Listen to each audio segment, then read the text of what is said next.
The dog stopped dead in the middle of a hospital hallway and refused to move. Not slowed down, not hesitated, stopped. 70 pounds of trained military muscle, a Belgian Malinois, who had survived 3 combat deployments without flinching once, planted all 4 paws on the linoleum floor and locked his eyes on a nurse nobody in that building had ever bothered to look at twice.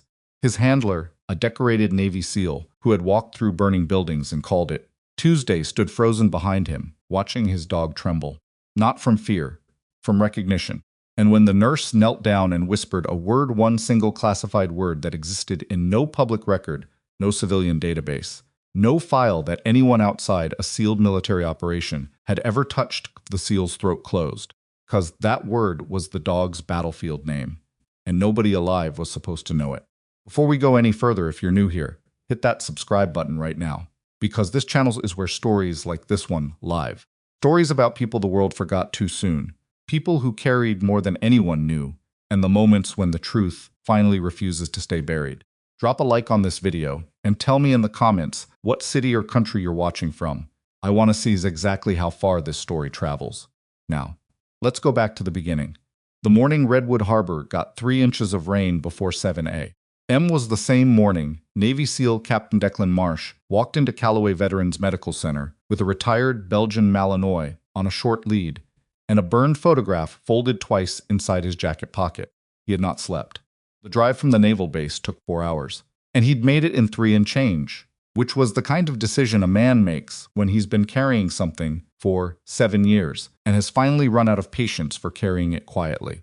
The dog's name, the name Declan used now, the civilian name the handlers gave him, after his service papers cleared, was Bravo, 81 pounds. Sable coat, a 2-inch scar running along his left shoulder from a piece of shrapnel nobody fully explained in the incident report. Bravo had been through 3 deployments, 2 field surgeries, and 1 extraction that had no official name because the operation it belonged to had been quietly reclassified into a drawer somewhere no one opened anymore. Bravo walked fine in public. Crowds didn't bother him. Loud noises had stopped bothering him after the 2nd year of civilian life.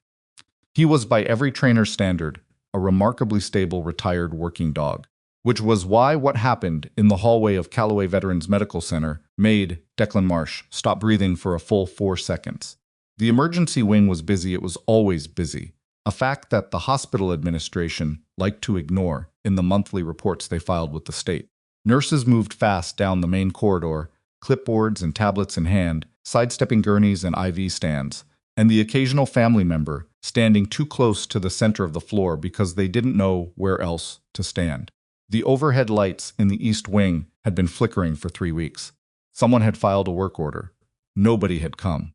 Declan came in through the side entrance. The way the intake coordinator had told him to Bravo was a certified therapy support animal now. His vest said so. But hospital front desk still got nervous about dogs anywhere near the main lobby, so side entrance it was. He signed in. He got his visitor badge. He was supposed to meet with the head of the Veterans Support Program on the 2nd floor. He never made it to the 2nd floor. They were 40 feet into the East Wing corridor when Bravo locked up. No growl. No alert bark. The dog simply stopped moving and stood there, and the lead in Declan's hand went bar tight, and Declan almost walked into him before he registered what was happening. Bravo. Low, even. Command voice.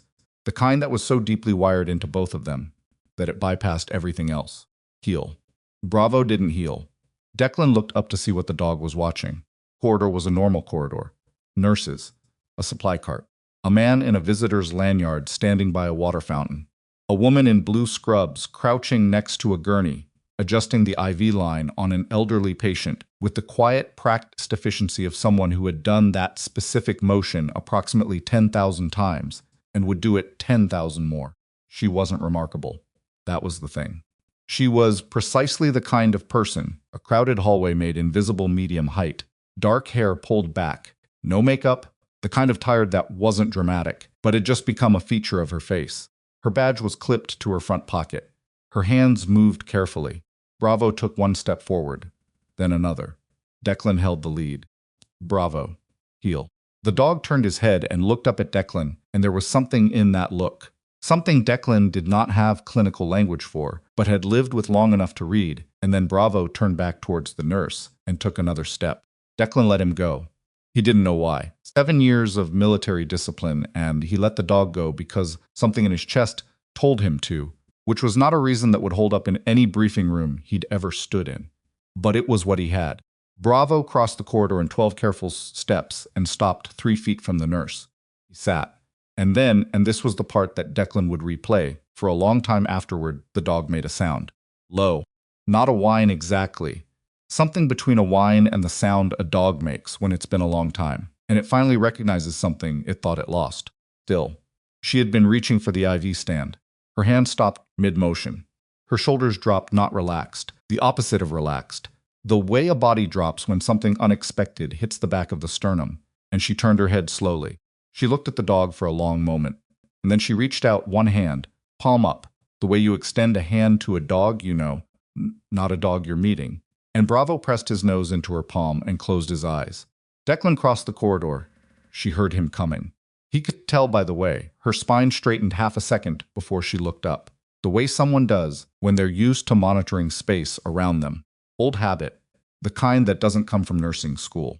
He doesn't do that, Declan said. His voice came out lower than he planned.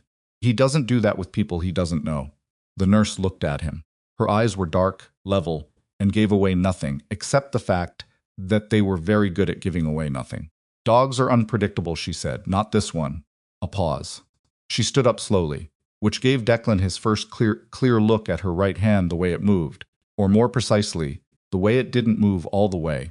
2 fingers on the right hand not fully extending when she let go of the IV stand, a limitation so practiced she'd built her entire grip around it. He filed that away, without knowing why. I should get back to my patient, she said. What's his name? Declan asked. She blinked. The patient? The dog. He watched her face. What do you think his name is? Something shifted. It was fast, and she controlled it fast. But Declan had spent 11 years in environments where reading a face in low light from 50 meters was a survival skill, and he didn't miss it. A flicker. There and gone. I have no idea, she said. I've never seen this dog before in my life. Her name badge read N. Varas. Run. He found out her first name from the duty roster. It took him approximately 6 minutes. One conversation with a talkative orderly named Pete, who was very proud of his knowledge of the nursing schedule, and 0 actual deception. Her name was Nadia Varas. Used 7 years at Callaway Veterans Medical Center. Charge nurse on the East Wing. Described by Pete as quiet, keeps to herself, scary good at the trauma stuff. Nobody really knows much about her. Declan sat in the family waiting room on the first floor, Bravo beside him, and he looked at the burned photograph. He'd had it since the morning after the extraction. Found it in his jacket pocket when he woke up in the field hospital, and he had no clear memory of how it got there or where it came from. It was mostly destroyed. Fire had taken most of the right side, and the edges were carbon black and brittle. But there was a face in it. Part of a face. The left side, from jaw to temple, a woman. Dark hair, in gear that didn't match any standard issue he'd ever been able to identify. No insignia visible. No name. He'd spent 2 years running that partial face through every database contact he had. Nothing. What he did have was a voice. A voice in his ear during 43 minutes of an extraction that had gone comprehensively wrong, saying things like, "Stay with me and I have you," and "Don't move that arm," and once, very quietly. Something that wasn't an order and wasn't exactly comfort, but was the specific kind of thing a person says when they need you to stay conscious and they're running out of standard options. He had Bravo, who had been with him through that extraction and had come out of it with the shrapnel scar, and a revised behavioral profile in his military file that his handlers could not fully explain. And he had one word. One word. The woman's voice had used a word that wasn't standard call sign protocol, wasn't in any field manual, a word that existed in exactly one place. The moment she said it to the dog in a burning structure, in a country Declan was not technically supposed to be in. He needed to hear Nadia Varas say that word. He went back to the East Wing. He found her at the nurse's station, typing a chart update, and she saw him coming this time and had an extra 2 seconds to make her face completely blank. Captain Marsh. She said it like she'd looked up his visitor badge. "You know my rank. It's on your lanyard." She gestured without looking up. Most visitor badges don't list military rank. Most visitor coordinators don't ask for it. He sat down across from the station. I asked them to add it because I'm here on a support program inquiry and wanted to be upfront about my background. The badge just says Declan Marsh. No rank. Nadia's typing did not slow down. Then I made an assumption. Based on what? Your posture. He leaned forward slightly. You've been around enough military personnel to read posture. I've worked in a veterans medical center for 7 years, she said. You build pattern recognition. It was a good answer. Logical, clean, completely plausible. He didn't believe a word of it. Bravo knows you, he said. Bravo, my dog. You named your dog Bravo. His handlers named him. I kept it. She finally stopped typing and looked at him. And there it was again, that quality of stillness that didn't come from calm. It came from control. Captain, I'm in the middle of a shift. I have 6 patients on this wing and a medication round in 20 minutes. I don't know your dog. I don't know you. And I genuinely don't know what you're looking for, but I'm not it. Operation Iron Corridor, Declan said. The stillness became something else. Just for a second. The air between them changed density. I don't know what that is, she said. It was classified, he said. Still is, technically, which is part of the problem. 7 years ago. Extraction gone wrong. One of our team medics disappeared from the record. Afterward, no discharge papers, no injury report filed under her name, no forwarding personnel file. She just stopped existing. That's unfortunate, Nadia said flatly. But it's not something I can help you with.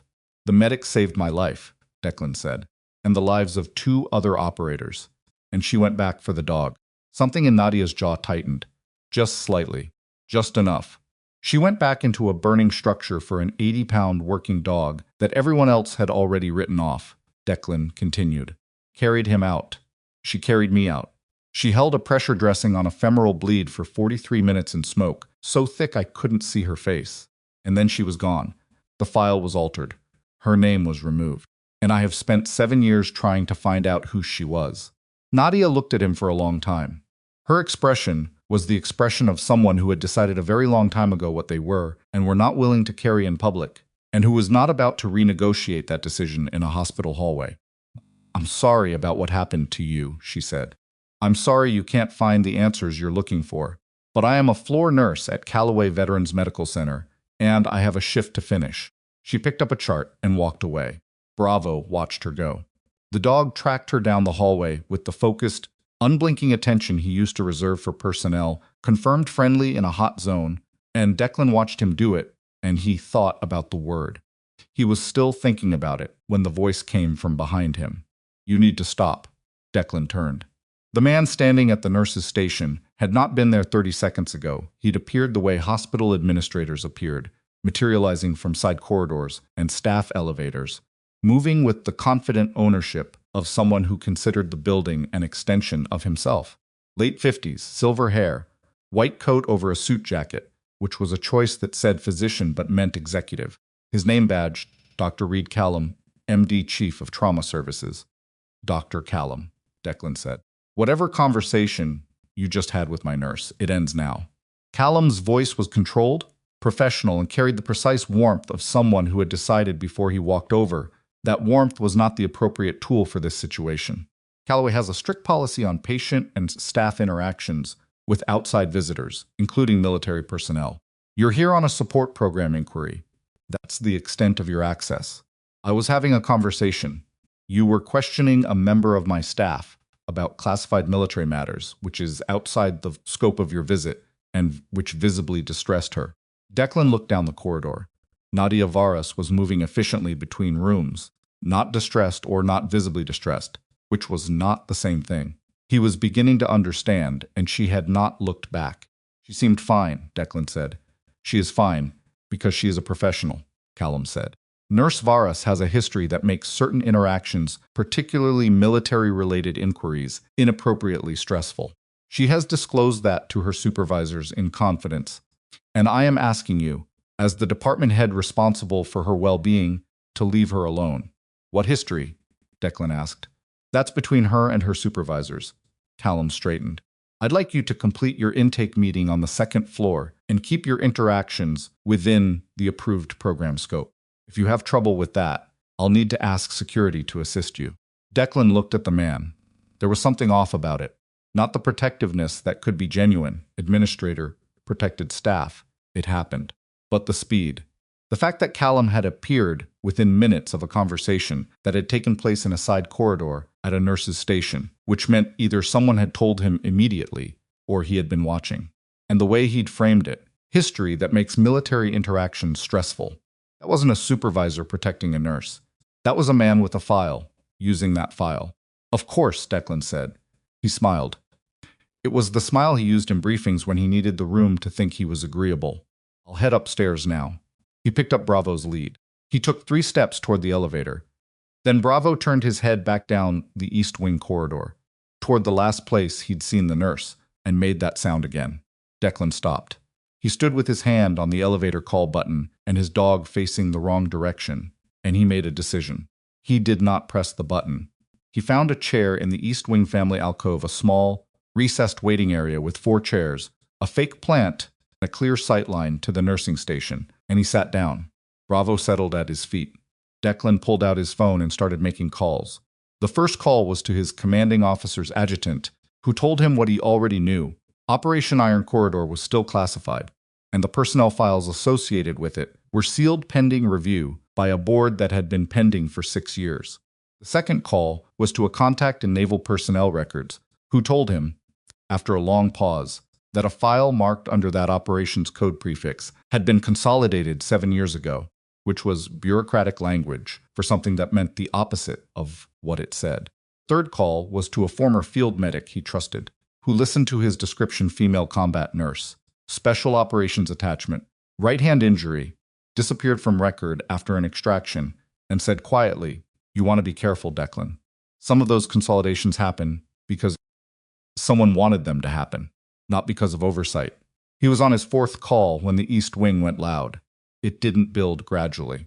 It went from the low, functional noise of a working hospital floor to controlled emergency in about 4 seconds. A rapid overhead chime, the specific one that meant trauma inbound, and then voices, staff voices, clipped and direct, and then a gurney coming fast through the corridor from the ambulance bay. Declan stood.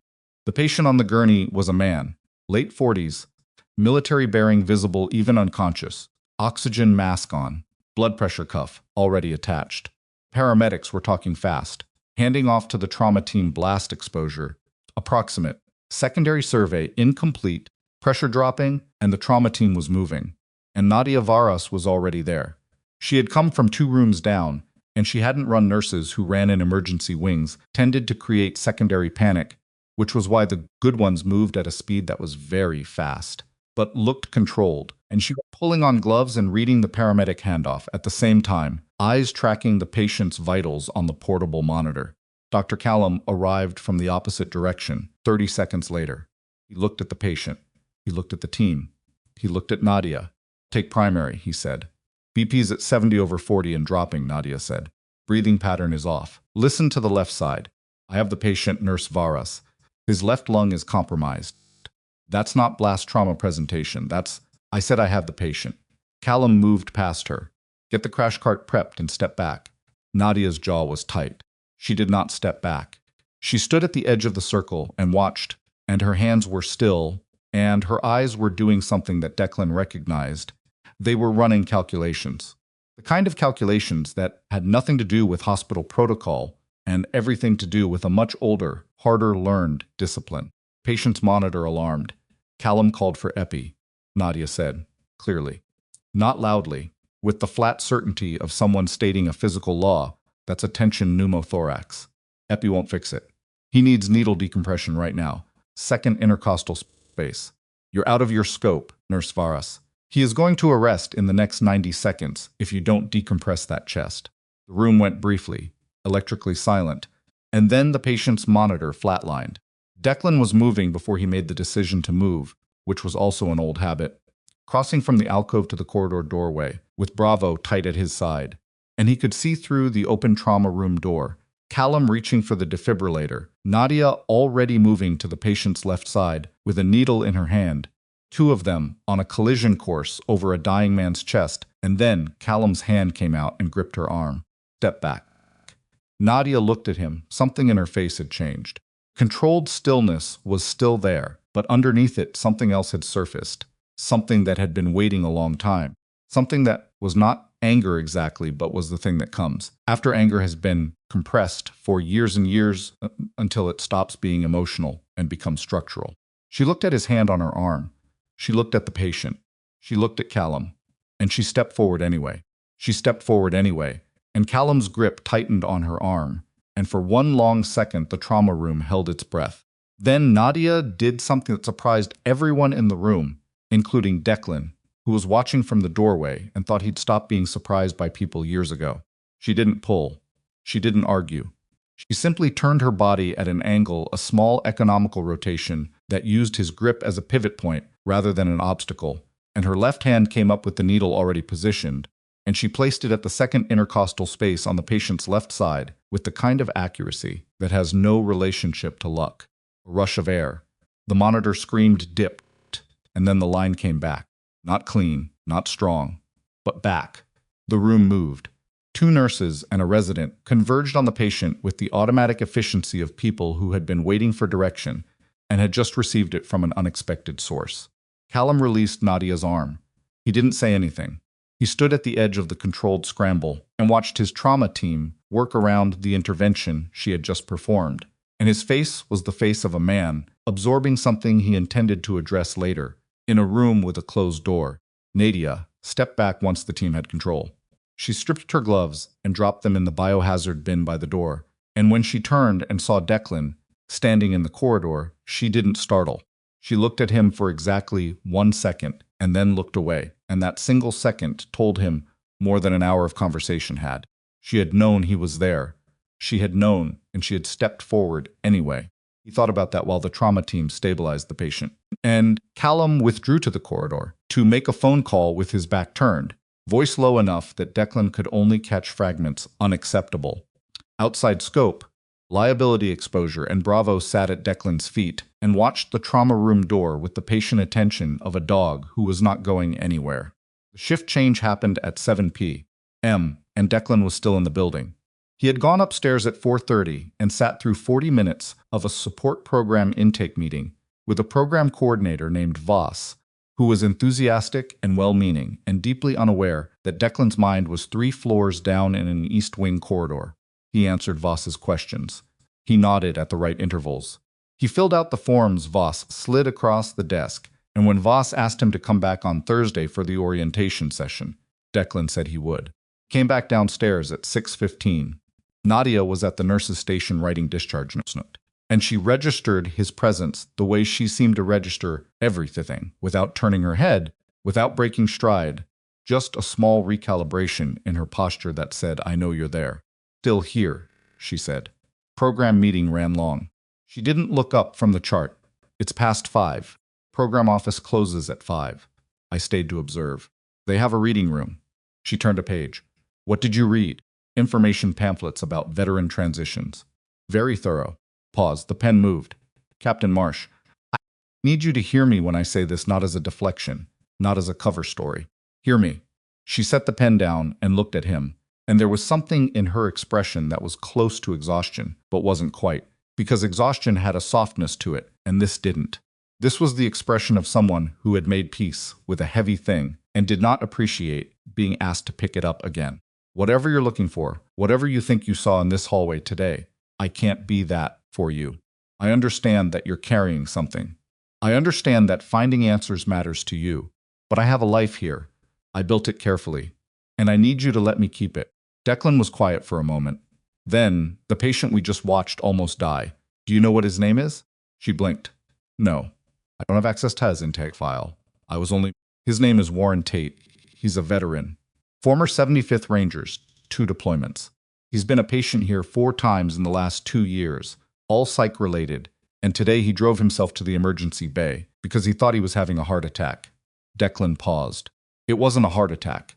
It was a tension pneumothorax caused by a fragment that's been sitting in his left chest wall since Kandahar.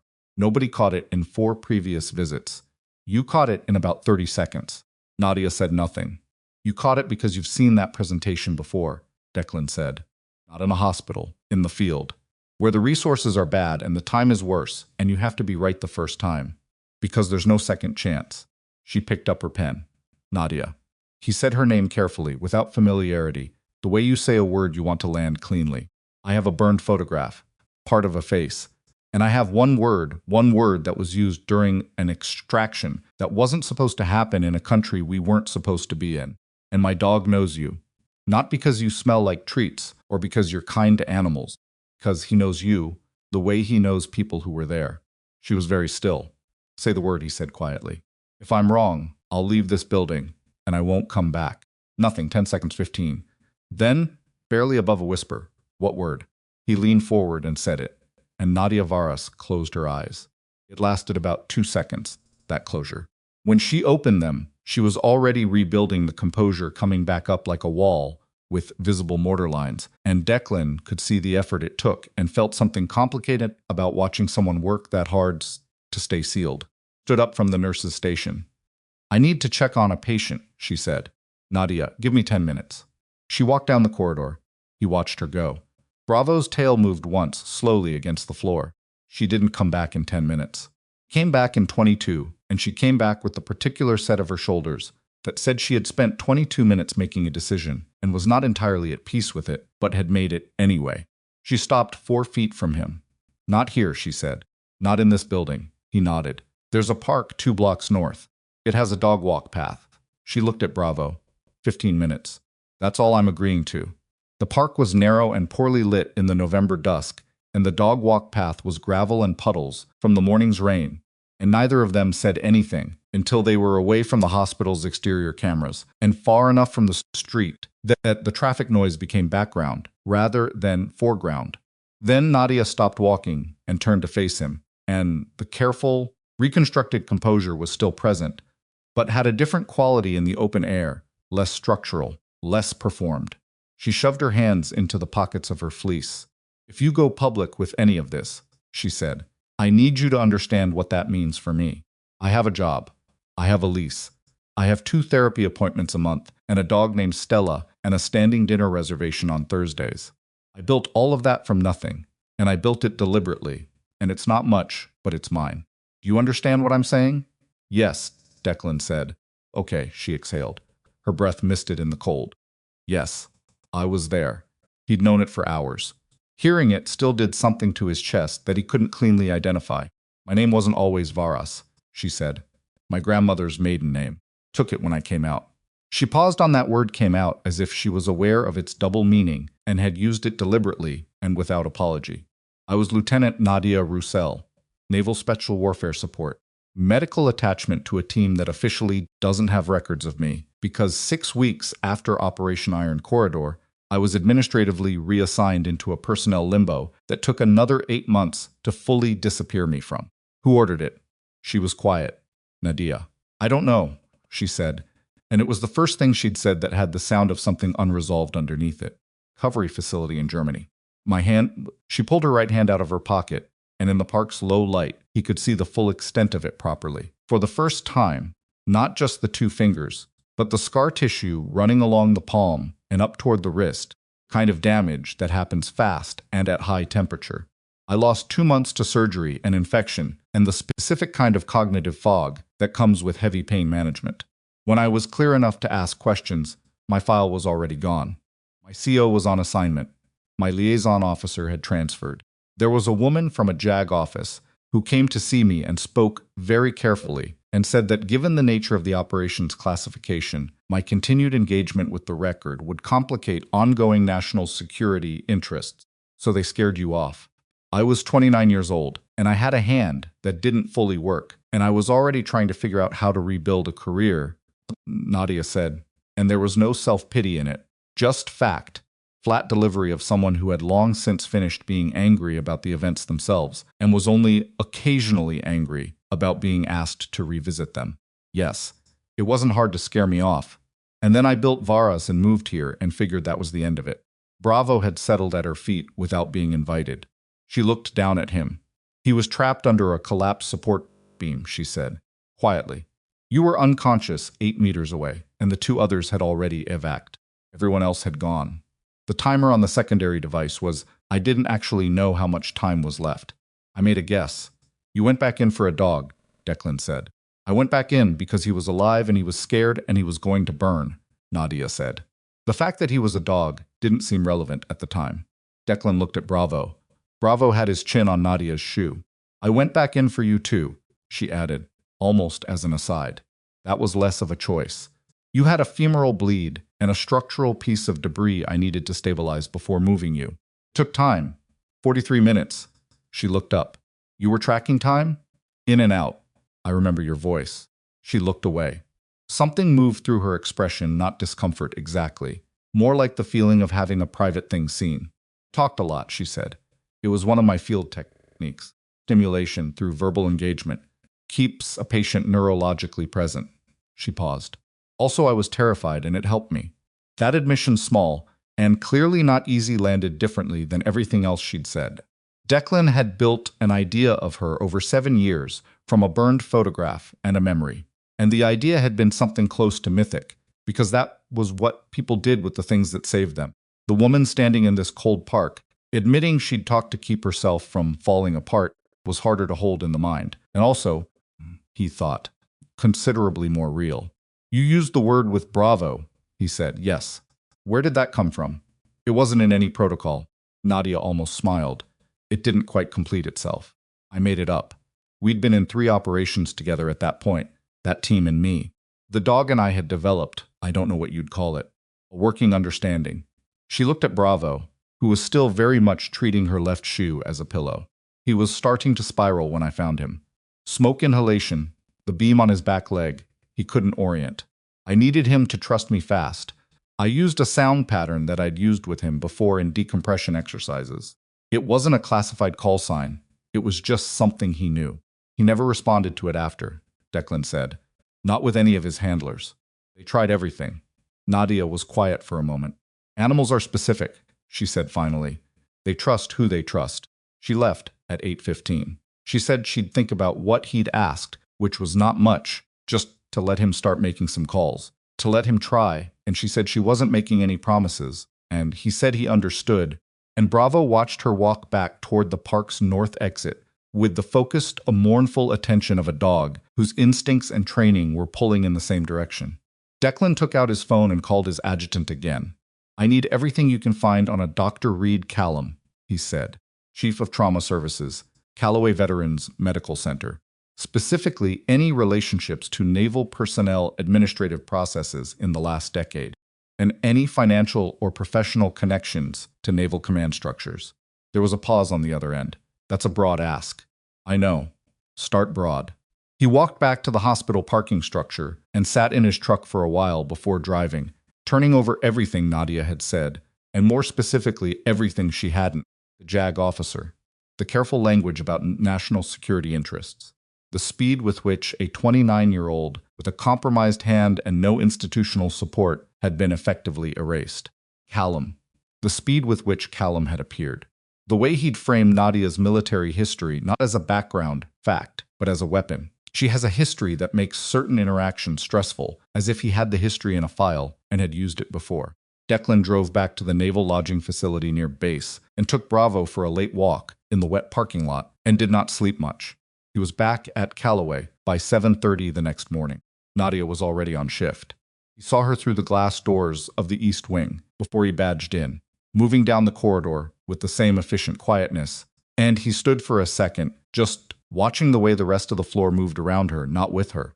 Around her, the way people move around furniture they've stopped seeing. He had watched enough of the previous day to know that this was the shape of her existence here. Present, functional, unremarkable by institutional design. Noticed only when someone needed something done correctly.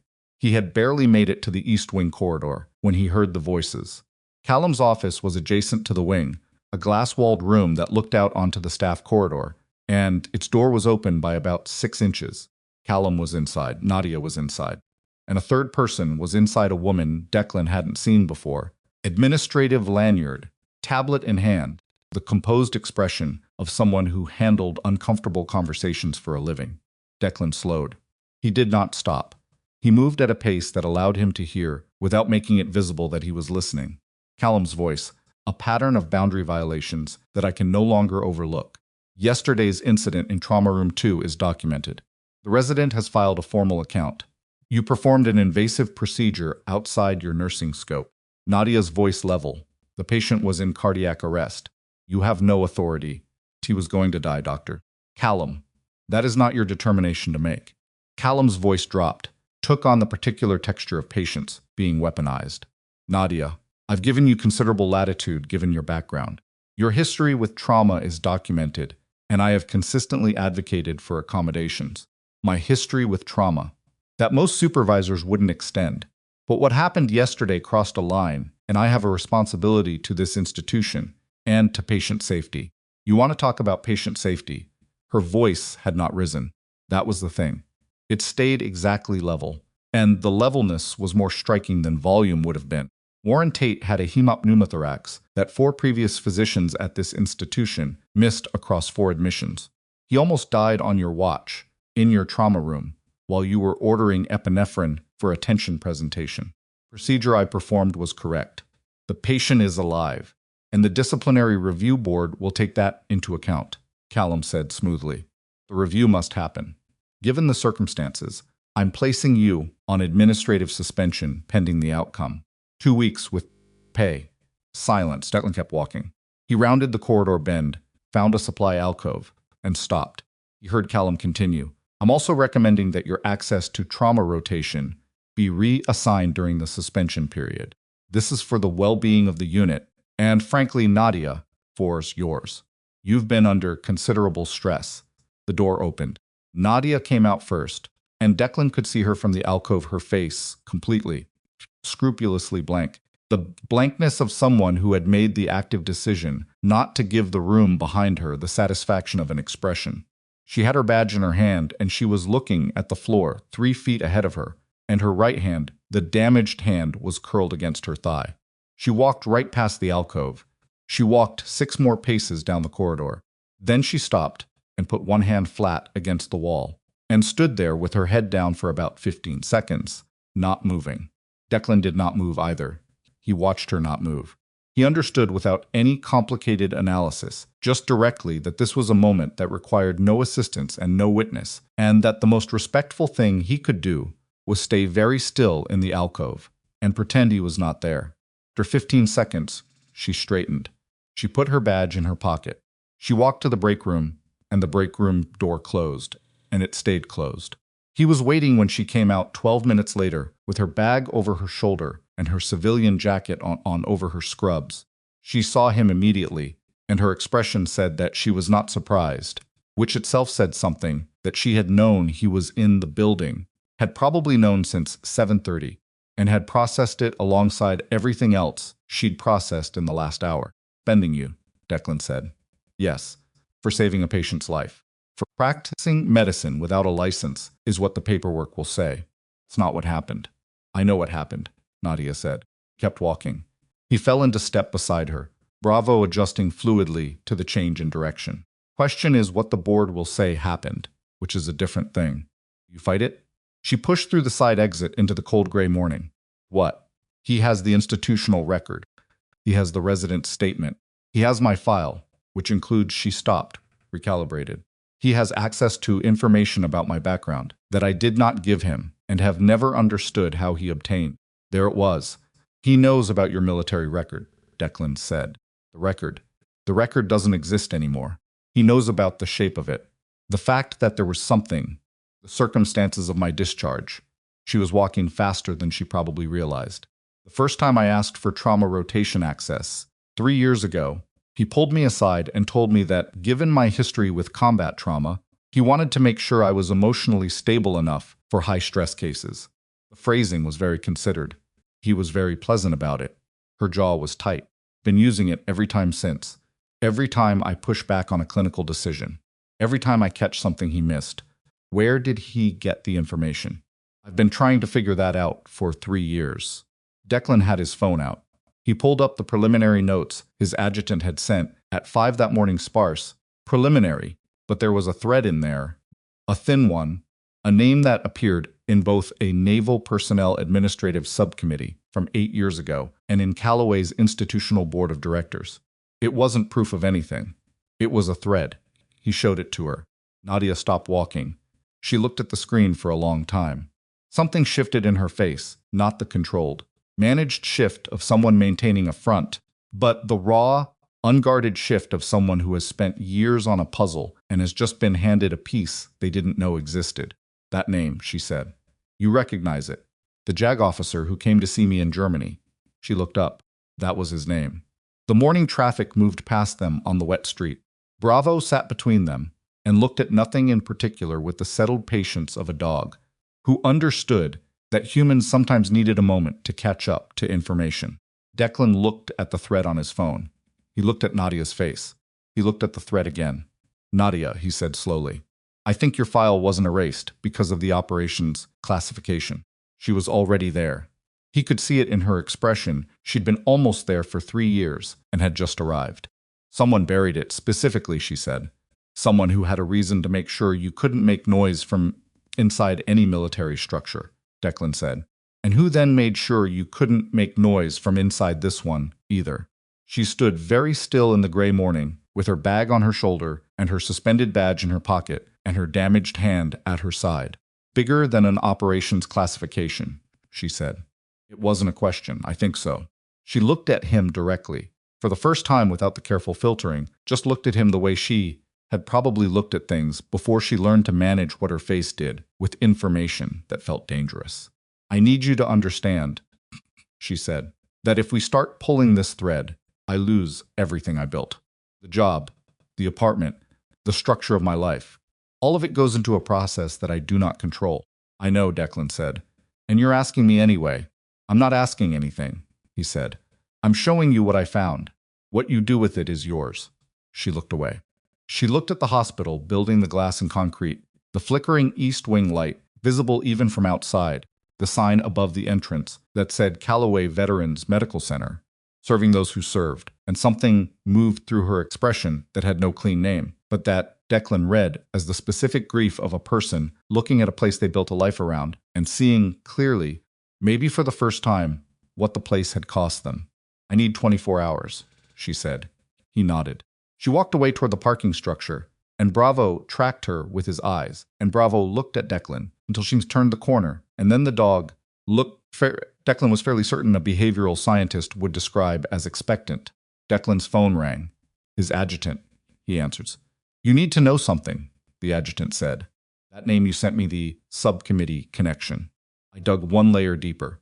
And the personnel administrative order that removed Roussel from the naval record? It wasn't filed by the Operation Command. It was filed by a civilian contractor attached to naval oversight. A pause. Contractor's institutional affiliation, at the time of filing, was a hospital board. Declan's chest went very still. Which hospital board? Callaway Veterans Medical Center. He stood on the wet street with the phone at his ear and Bravo at his side, and the full shape of it landing in his mind like something that had been falling for a long time and had just hit the floor. Callum hadn't accidentally obtained her file. He had been part of burying it. Declan stood on that wet street for another 30 seconds after the call ended, not because he needed the time to process the shape of it, was already clear, but because he'd learned years ago that the moment between receiving information and acting on it mattered, that the decisions made in that gap were either deliberate or reactive, and reactive decisions in complex situations had a way of costing people things they couldn't get back, called Nadia. She picked up on the second ring, which meant she hadn't gone far. Don't go home yet, he said. A pause. Why? Because I just found out that Callum wasn't a coincidence in your life. He was a mechanism. The silence on her end had a particular texture, not the silence of someone who needed the statement explained, but the silence of someone absorbing a confirmation of something they'd suspected and had always hoped they were wrong about. Where are you? She said. Still outside the parking structure. Stay there. She came back around the corner 40 seconds later, still in the civilian jacket, bag on her shoulder, moving at a pace that was controlled but had urgency underneath it. She stopped in front of him, and he showed her the adjutant's follow-up message. On his phone, the name, the date, the institutional affiliation, the administrative order number, and she read it once, top to bottom, and then she read it again. He filed the order, she said. A contractor affiliated with his board did. Close enough. He's been here the whole time. The words came out quiet, and there was something in them that was past anger, The particular quality of a person who has been in a room with their enemy for 3 years and shared coffee with them and been patronized by them and worn their sanity down against the smooth, immovable surface of their institutional power, and who has just learned that the enemy knew exactly what they were doing. He knew who I was when he hired me. I think so. Kept me here, she said. Not a question. Working it out, where he could see me, where he could manage the narrative if I ever started to surface. She looked at the hospital building, the accommodations he kept referencing, the access he kept limiting. That wasn't supervision. That was containment.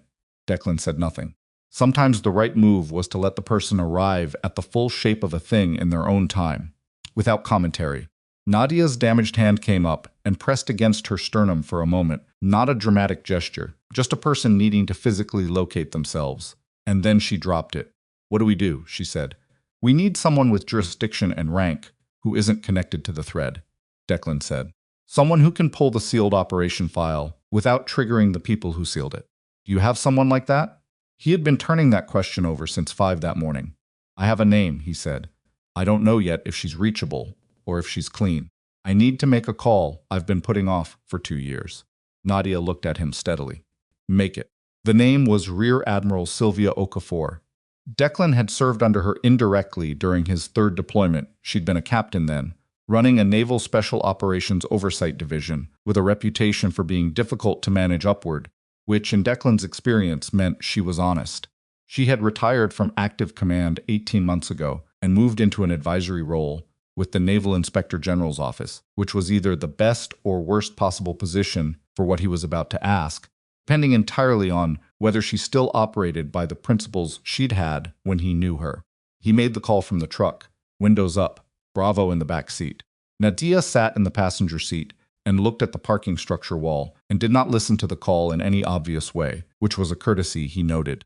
Okafor answered on the 4th ring with the clipped directness of someone who did not use phone greetings as social warmers. Marsh, Admiral, I need 15 minutes. You've been building to this call for a while, she said. He hadn't told her he was building to anything. How do you know that? Because you've contacted 2 Naval Personnel Records contacts and a JAG-adjacent source in the last 18 hours. Using channels that are informal enough to think they're invisible but aren't. A pause. Also, you pinged Hollister in the IG's adjunct office 6 months ago, asking general questions about sealed operational files that were specific enough not to be general. I've been waiting. He processed that. You've been tracking my inquiries. Someone has to. The operation you're poking at has more interested parties than you know. Her voice shifted not softer, but more direct. The shift from administrative caution to something that chose words for precision rather than protection. What did you find? He told her. All of it, Nadia. The administrative order, the contractor affiliation, Callum, the suspension. Kept it to facts and sequence. Okafor did not interrupt. When he finished, she was quiet for about 8 seconds. The woman is at that hospital right now, she said. In the parking structure with me, yes. And Callum knows you've been in contact with her. He knows I was in the building. He doesn't know what I found this morning. He will soon, Okafor said. People with that kind of institutional arrangement don't stay uninformed for long. You have maybe a day before he starts making calls of his own. Another pause. I need to make 2 calls. Do not go back into that hospital today. Do not let her go back in either. I'll contact you by this evening. Admiral, is the operation file recoverable? The pause this time was different. Waited. Parts of it were never actually sealed, she said finally. They were filed in a classification tier that requires a specific request from an oversight authority to access. No one with the right authority has ever made the request. She stopped, until possibly now. The call ended. Declan put the phone down and relayed the summary to Nadia, who had been looking at the parking structure wall and had not moved. She turned when he was done. She knows the file exists, Nadia said. More than that. I think she's been waiting for someone to pull the right thread. Nadia was quiet for a moment. And in the meantime, we just wait? In the meantime, we don't give Callum anything to work with. She nodded. She looked at her hands, both of them, the damaged right and the undamaged left, and the look on her face was not readable, or not fully readable, which he was beginning to understand was her baseline. Layers of legibility, the outermost layer was control. Beneath that, something that he thought might be the closest thing she allowed herself to hope, but She kept that one wrapped. I haven't told you everything, she said. He waited.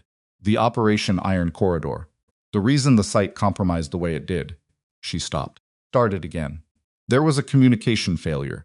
Targeting error that put our position inside a fire corridor it wasn't supposed to be inside. That kind of error doesn't happen randomly.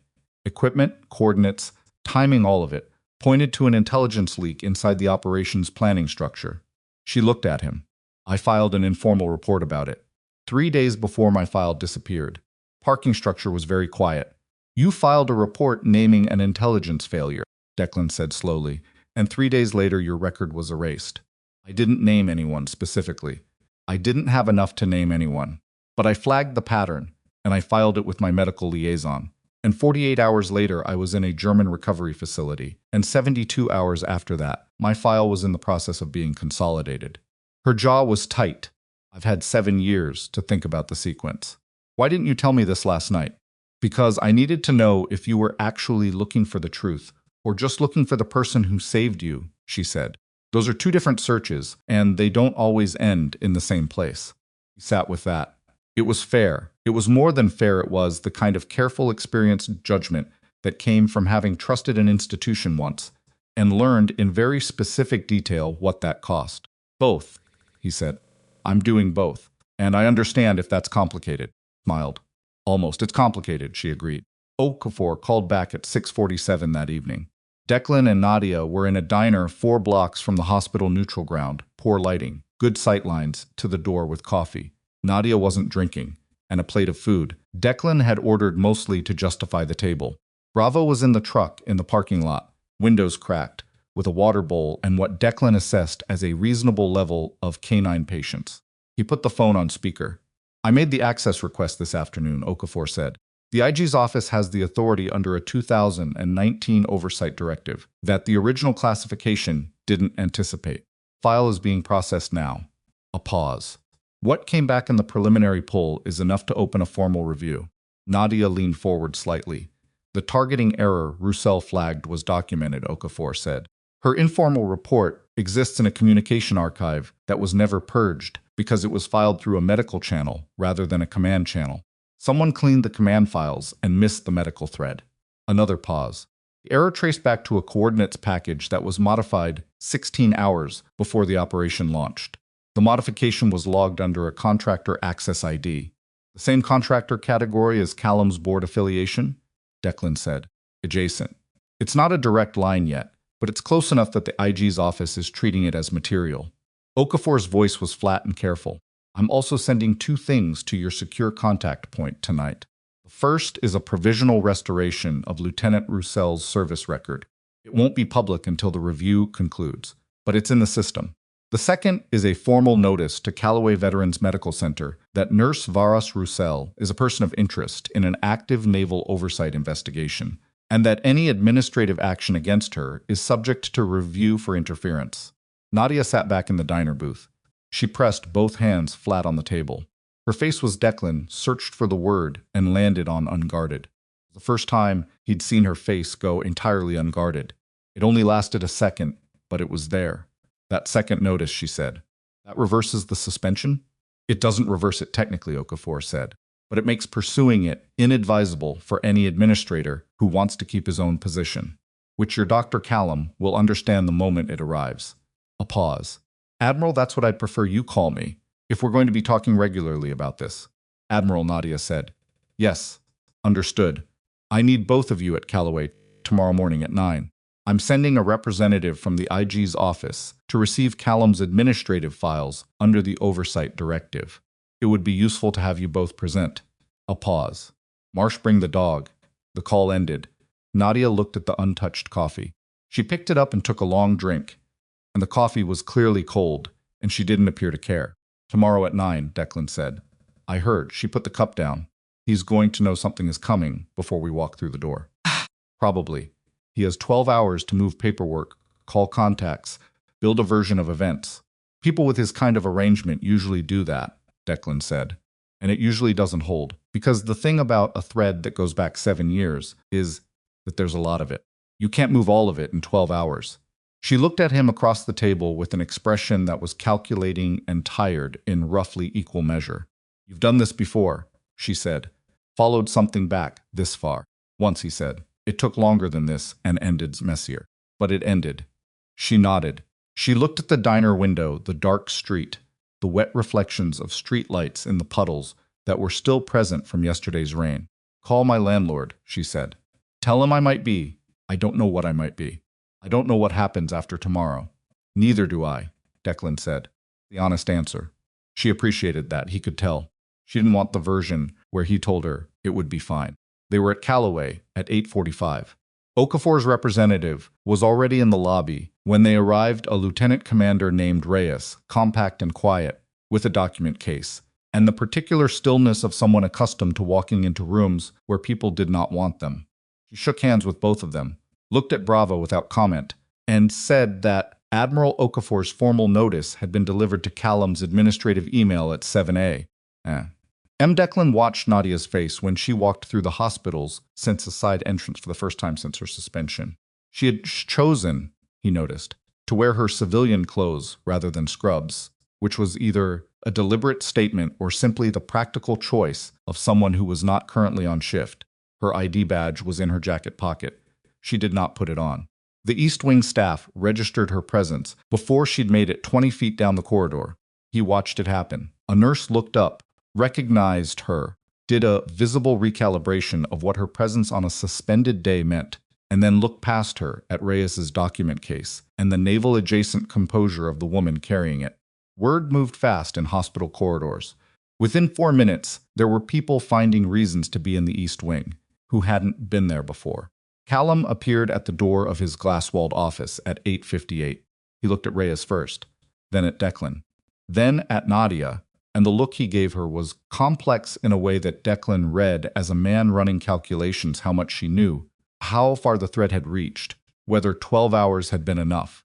His expression was controlled and professional, because men like Callum defaulted to controlled and professional the way other people defaulted to breathing. But underneath the control, something had shifted. He knew the ground had changed. He was trying to determine how much. "Lieutenant Commander Reyes," he said, extending his hand. Smooth, practiced. "I received the Admiral's notice this morning. I want to be clear that Callaway has always been fully cooperative with naval oversight inquiries." "I'm sure," Reyes said. She did not perform warmth. "I'll need access to administrative personnel files for the last 8 years, specifically any files that reference contract affiliations with naval personnel processing. I'll also need the complete record of all administrative actions involving Nurse Varas and the documentation session reporting yesterday's suspension. Of course, my office manager can." "Now, if you're ready," Reyes said. "The Admiral would like the preliminary review completed by noon." Callum's composure held. Just. He led Reyes toward the administrative corridor, and as he moved away from the East Wing, staff members who had found reasons to be nearby watched him go in the way. Hospital staff always watched the administrator leave a scene with the collective attentiveness of a group of people who have learned that. The way a powerful man exits a room tells you things. Nadia watched him too. Declan watched Nadia. "How are you doing?" he asked. "Ask me in an hour," she said. The hour broke at the 40-minute mark. Reyes came out of the administrative corridor with a second document case. She hadn't gone in, with someone on Callum's staff had. Apparently, decided that cooperation was in their professional interest and had provided materials beyond what was formally requested.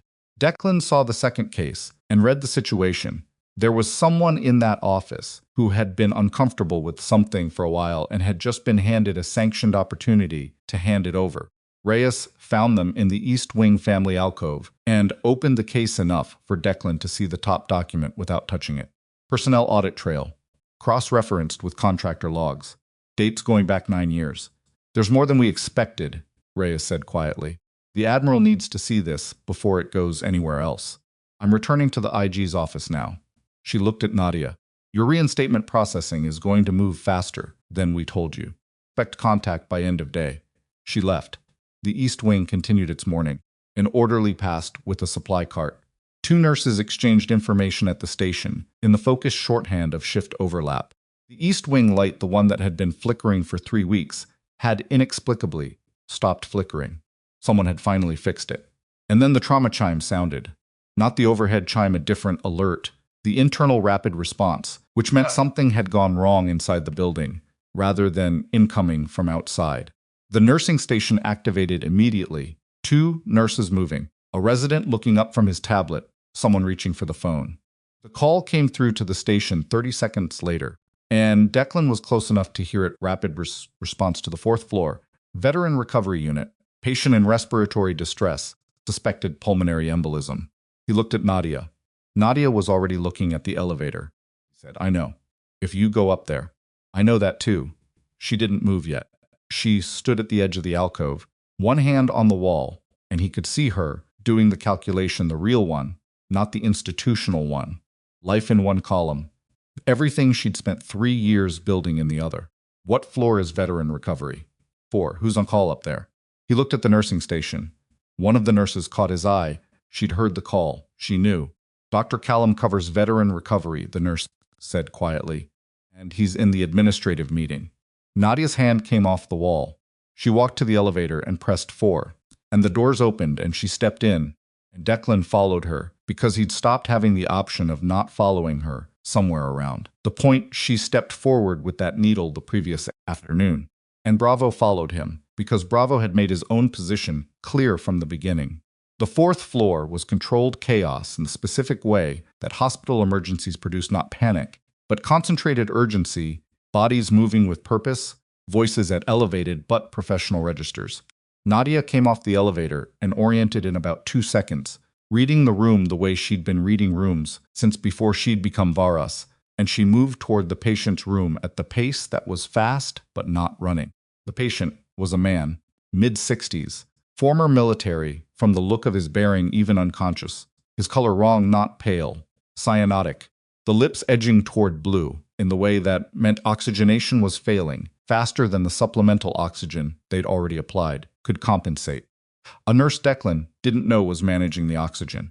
A resident had the chart and was reading from it with the focused urgency of someone who had identified the most probable diagnosis and was running through the protocol and was not quite fast enough. Nadia looked at the patient's legs. "Any calf swelling on intake?" she asked the room. The nurse looked up, registered Nadia's suspended status from the scrub she wasn't wearing, registered the urgency in the question, and made a decision. Left calf was flagged on admission. Ultrasound wasn't ordered yet. PE, Nadia said to the resident. Massive. SAT, 81 and dropping. He needs thrombolytics now, not in 10 minutes. Does he have contraindications on his chart? The resident scanned. No recent surgery. No bleeding history. Then we're giving TPA. Call it in. She moved to the patient's side and looked at the nurse. Get me another line. The resident hesitated for exactly 1 second, the gap between institutional protocol and the emergency in front of him, and then he reached for his phone and called the pharmacy because the patient's lips were blue, and getting bluer and hesitation had become more dangerous than deviation. Nadia worked with the controlled, deliberate speed of someone who had done critical interventions in far worse conditions than this. She was not performing competence. She was simply competent, the way a person is competent when something has been trained into them. So deeply it has become a reflex rather than a skill. Her damaged right hand did what it could, and her left hand compensated for what it couldn't, and it was not elegant, but it was effective. And 6 minutes after she came off the elevator, the patient's oxygen saturation had stabilized at 86 and was moving in the right direction. The TPA arrived. The resident administered it under her direction. The room held the collective breath of people watching a margin that was very thin and hoping it would hold. It held. The saturation ticked to 89, then 92. Patient's color was still wrong, but trending. His breathing was easier. The room exhaled. Nadia stepped back from the bed. She stripped her gloves. She'd gotten them from the supply cart by the door, not from any personal kit, because she was suspended and had nothing personal here, and she dropped them in the bin. And she looked at the patient, and for just a moment, her face did the thing it had done in the park the previous evening, the thing that slipped past the management layer. She looked at him the way a person looks at someone they almost lost, which was also the way a person looks at something they almost lost in themselves. Then she turned around. Callum was in the doorway. He had come up from the administrative meeting Reyes's process, apparently, required a brief break in proceedings, and he stood in the doorway of room 412 with the document case still in his hand and his face doing something that was more complex than anger. It was the face of a man who had just watched the single thing he'd been working hardest to suppress do the one thing that made it most impossible to suppress. Fourth floor staff was watching. The resident was watching. 2 nurses from the corridor had stopped moving and were watching. And behind Callum, just visible in the hallway, a man Declan hadn't seen before, older, navel-bearing, civilian clothes, the kind of person who looked ordinary enough that you only noticed him if you were trained to notice, people who were trying not to be noticed. Declan looked at the man in the hallway. The man looked back at Declan with a steady appraising recognition that said he knew exactly who Declan was and had known before he walked in. Then the man looked at Nadia, and something in his face, old, guarded, and not easy to read, shifted into something that was not quite regret, but was in the same family. He stepped around Callum and into the room. "Lieutenant Roussel," he said. The room went still in the way. Rooms went still when a gravity shifted. Nadia turned. She looked at the man, and the color left her face, not faint, not shock exactly. The color of someone who has just seen a ghost that they had decided years ago was the one thing they would never have to face. "Admiral Kessler," she said. Callum took a step forward. "Sir, I need to explain." "No," the Admiral said, without looking at him. His eyes were on Nadia. "You don't." He reached into the inside pocket of his jacket and produced a document not thick, just a few folded pages, and he held it out to her. "This is a provisional restoration," he said, "and an apology, officially entered into the record as of this morning." He paused. "I know what that's worth. I know what it doesn't cover. But it's there." Nadia did not take the document immediately. She looked at it. She looked at him.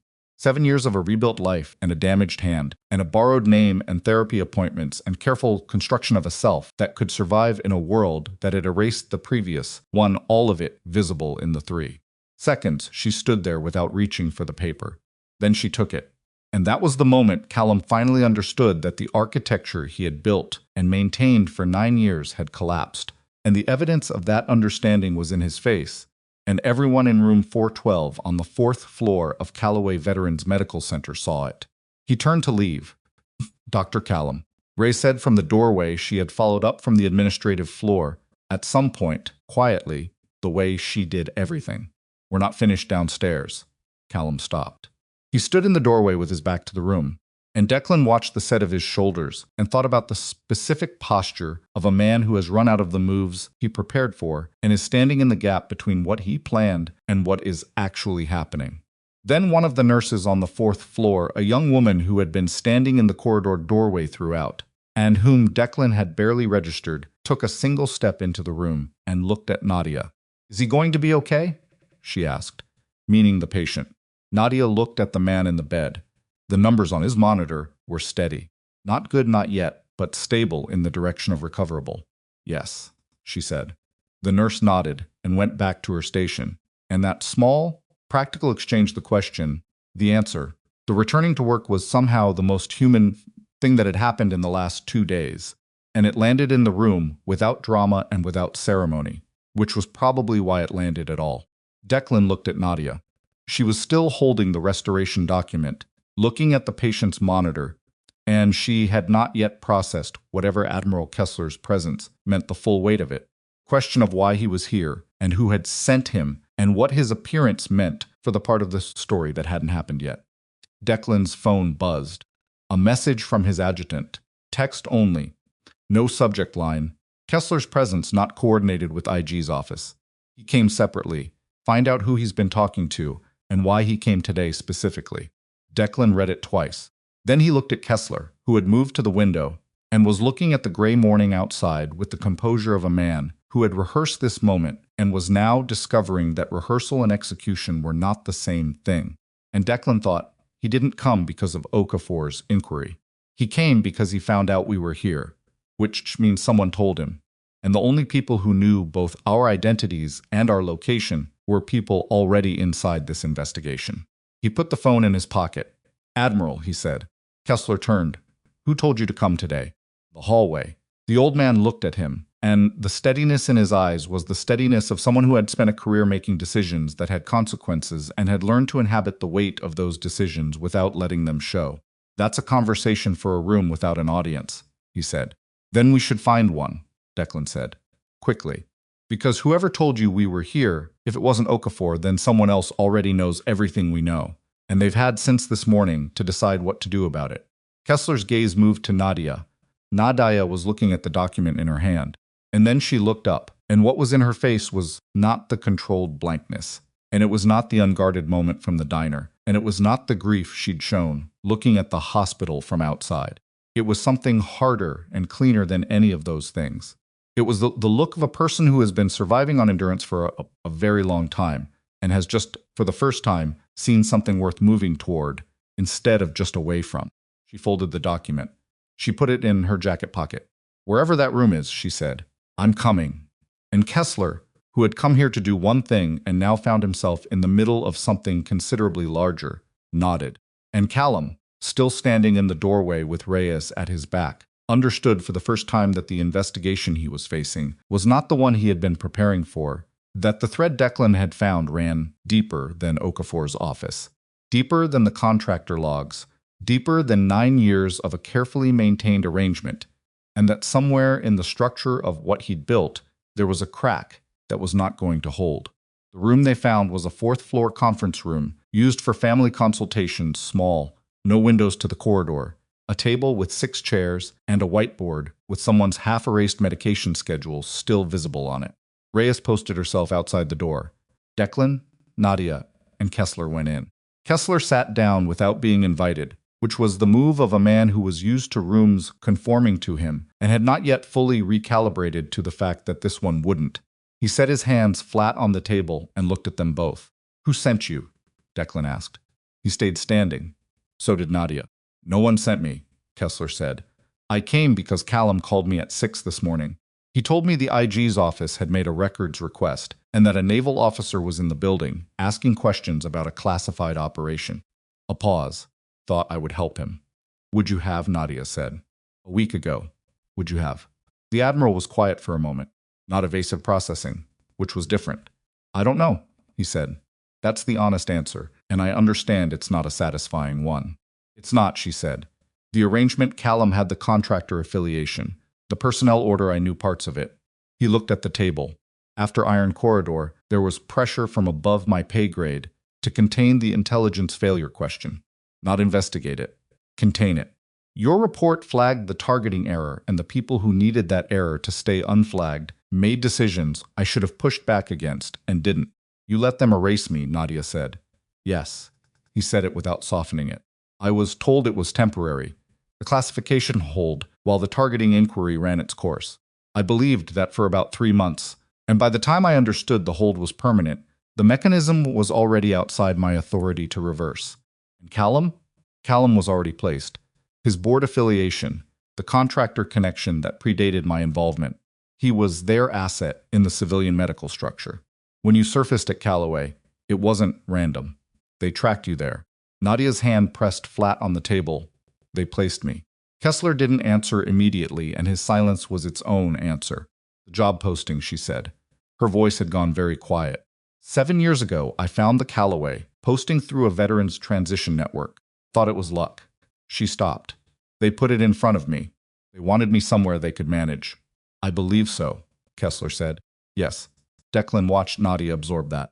It took about 10 seconds, the full scope of it. The years of careful reconstruction, the choices that felt like her own, the life she thought she'd built on her terms, and he watched her face move through something that had no clean name and came out the other side not broken, which surprised him, and also didn't, because he was beginning to understand that she had been surviving inside impossible geometries for a long time, and had developed a tolerance for them that most people didn't have. The targeting error, Declan said to Kessler. The inquiry that supposedly ran its course. What did it actually find? That's what I came to tell you, Kessler said, because Callum doesn't know that part. What he knows is the surface arrangement personnel management, institutional oversight, keeping Roussel contained. What he doesn't know is that the targeting error inquiry was closed without findings, and the reason it was closed without findings is that the individual responsible was inside the closing authority. Name, Declan said. A contractor program director named Harlan Vest. He ran the intelligence coordination package for Iron Corridor. Targeting modification that put your team inside the fire corridor was run through his access ID. We established that much.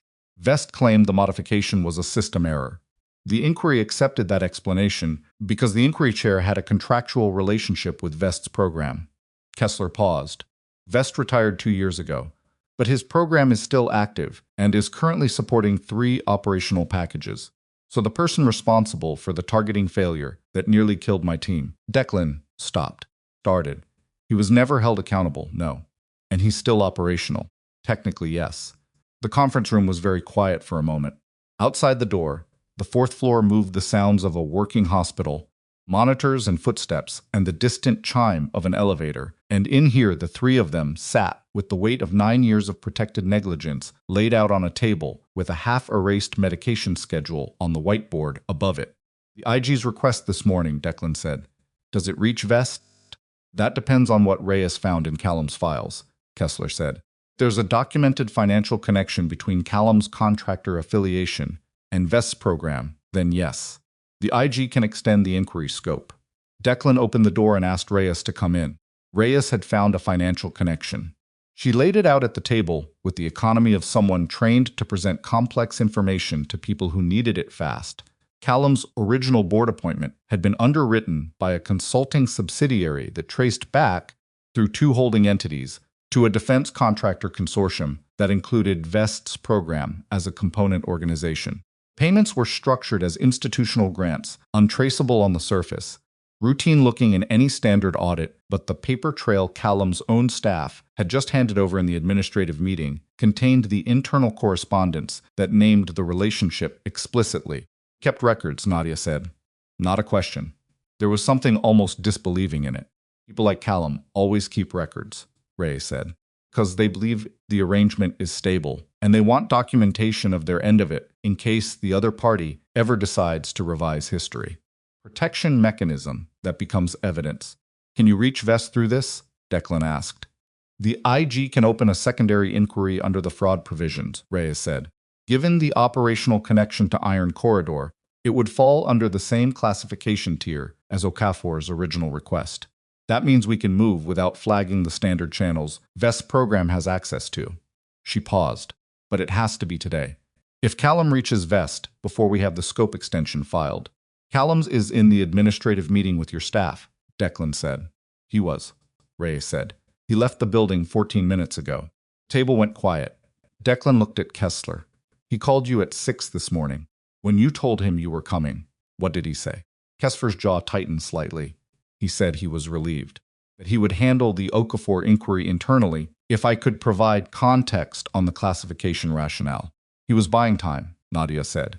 He needed time to reach Vest, and he needed a reason to leave the building that wouldn't look like flight. She looked at Declan. You said he left 14 minutes ago. That's right after Kessler arrived. He saw the Admiral walk in, decided the institutional play wasn't going to work, and ran. Reyes was already on her phone. Declan stepped out of the conference room and called his adjutant with 2 requests.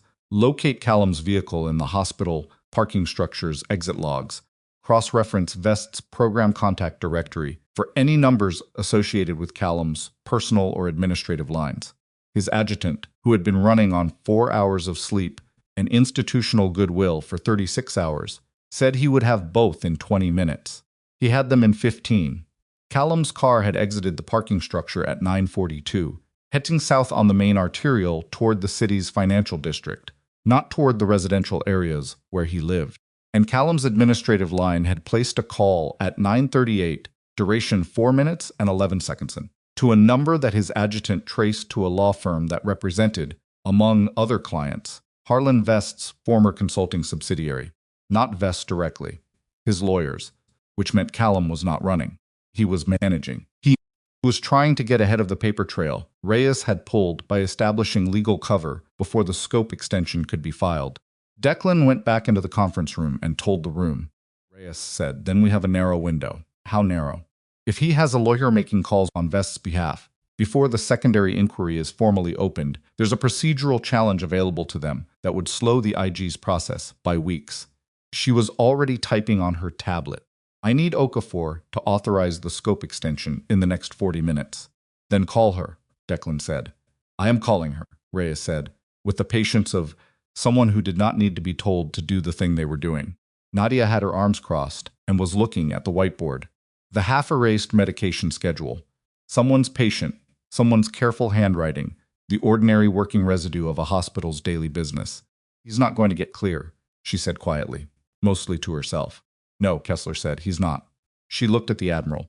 The look between them was not warm. It was not going to be warm. Not today. Maybe not ever. But it was direct in a way that the previous 7 years had made impossible. You said you came here because Callum called you, she said. But you brought the restoration document. You had it before you walked in. Yes, he said. How long have you had it? A pause. 8 months. Her expression shifted not dramatically, but perceptibly. Months. The IG inquiry wasn't Okafor's first attempt, he said. There was a preliminary review 18 months ago that stalled in the classification structure. I knew about it. When it stalled, I started preparing the restoration documentation. He stopped. He looked at his hands. Because I understood by then that what I'd allowed to happen was not temporary and not correctable through the official channels I'd been waiting on. And because waiting had become the same thing as choosing. You just didn't send it, Nadia said. No. What changed? Marsh started pulling the thread, Kessler said simply. And I knew someone else was finally moving in the same direction. I'd been too careful to move. Nadia absorbed that. The room held it. Then she uncrossed her arms and said, okay. And that single word carried an entire architecture of acceptance, not forgiveness, not absolution, just the practical decision of a person who had more important things to do than stay in the grief of what should have been different. Okafor authorized the scope extension at 10:23. Reyes had the formal filing transmitted to the IG's central registry at 10:31, which was 19 minutes before the law firm representing Vest's subsidiary filed its first procedural challenge, a challenge that, upon review, was found to reference an inquiry that had already been formally expanded beyond the scope the challenge addressed, making it procedurally moot. Declan found out about the moot challenge from his adjutant at 11:15, and he was in the hospital cafeteria when he got the message, sitting across from Nadia with 2 cups of coffee that were both, this time, actually being drunk. Reyes says Vest's legal team filed a challenge, he said. And? Too late. The scope extension was already registered. Nadia's coffee cup paused halfway to her mouth. She set it back down. Something moved through her face that was not quite satisfaction. Satisfaction was too clean a word for something this complicated, but was in the territory of a tension that had been held for a very long time beginning, incrementally, to release. What happens to Callum? She said. Short-term, the IG's inquiry freezes his professional standing. The hospital's board will be notified today. His administrative access will be restricted pending the review. And longer term? Depends what the inquiry finds, Declan said. The financial connection to Vest's program holds up, and the correspondence implicates him in the personnel order, then he's looking at professional decertification and potential federal charges under the oversight statutes. Potential, she said. These things take time, he said. That's the honest version. She nodded. She'd been inside institutional processes long enough to know that honest version had lived inside its slow grinding for years. And Vest? The secondary inquiry opens formally this afternoon. Program gets an operational review. If the targeting modification evidence connects to the Iron Corridor casualties, then the DoD has a criminal referral pathway. He paused. That one's slower. It's also bigger. She was quiet for a moment. 2 of the operators from that extraction. Did they? Both alive, he said. Petty Officer Diaz is in California. Sergeant Wakefield is in Georgia. Neither one knows yet that any of this is happening. He watched her face when he said their names, the brief, involuntary movement of someone hearing the names of people they thought they'd lost the right to know were okay. I'll reach out to them. She nodded again, and this time the nod had something extra in it that she didn't put into words, which was fine. He understood it. At 12:40, Callum returned to the hospital. Declan was back in the East Wing when it happened. He'd spent the late morning making calls and had come back to check on Warren Tate's status through the charge nurse, who told him Tate had been moved to a monitored recovery bed and was stable and awake and asking questions about what had happened to him in the trauma room 2 days ago. Declan said he'd like to visit if Tate was willing, and the charge nurse said she'd check. He was waiting on the answer, when Callum came through the main entrance. He did not come through the side entrance. He came through the main entrance in the specific, deliberate way of a man who has spent the last 3 hours with lawyers and has decided that retreat is not the posture he wants, and that the posture he wants is managed confrontation, the return of an administrator to his building, unhurried, in control. He made it as far as the administrative corridor before he was met by two things he had not anticipated: the hospital's board chair, a woman named Margaret Voss, who had driven in from across the city on 30 minutes' notice after Reyes's formal notification reached the board, and a second IG representative who had arrived from Okafor's office at noon to serve the formal inquiry notice. Declan watched from the East Wing corridor doorway, could not hear the conversation. He could see it: Callum's posture, going through 3 distinct adjustments in about 90 seconds. The first, the posture of a man arriving with prepared language. The second, the posture of a man encountering something his prepared language did not cover.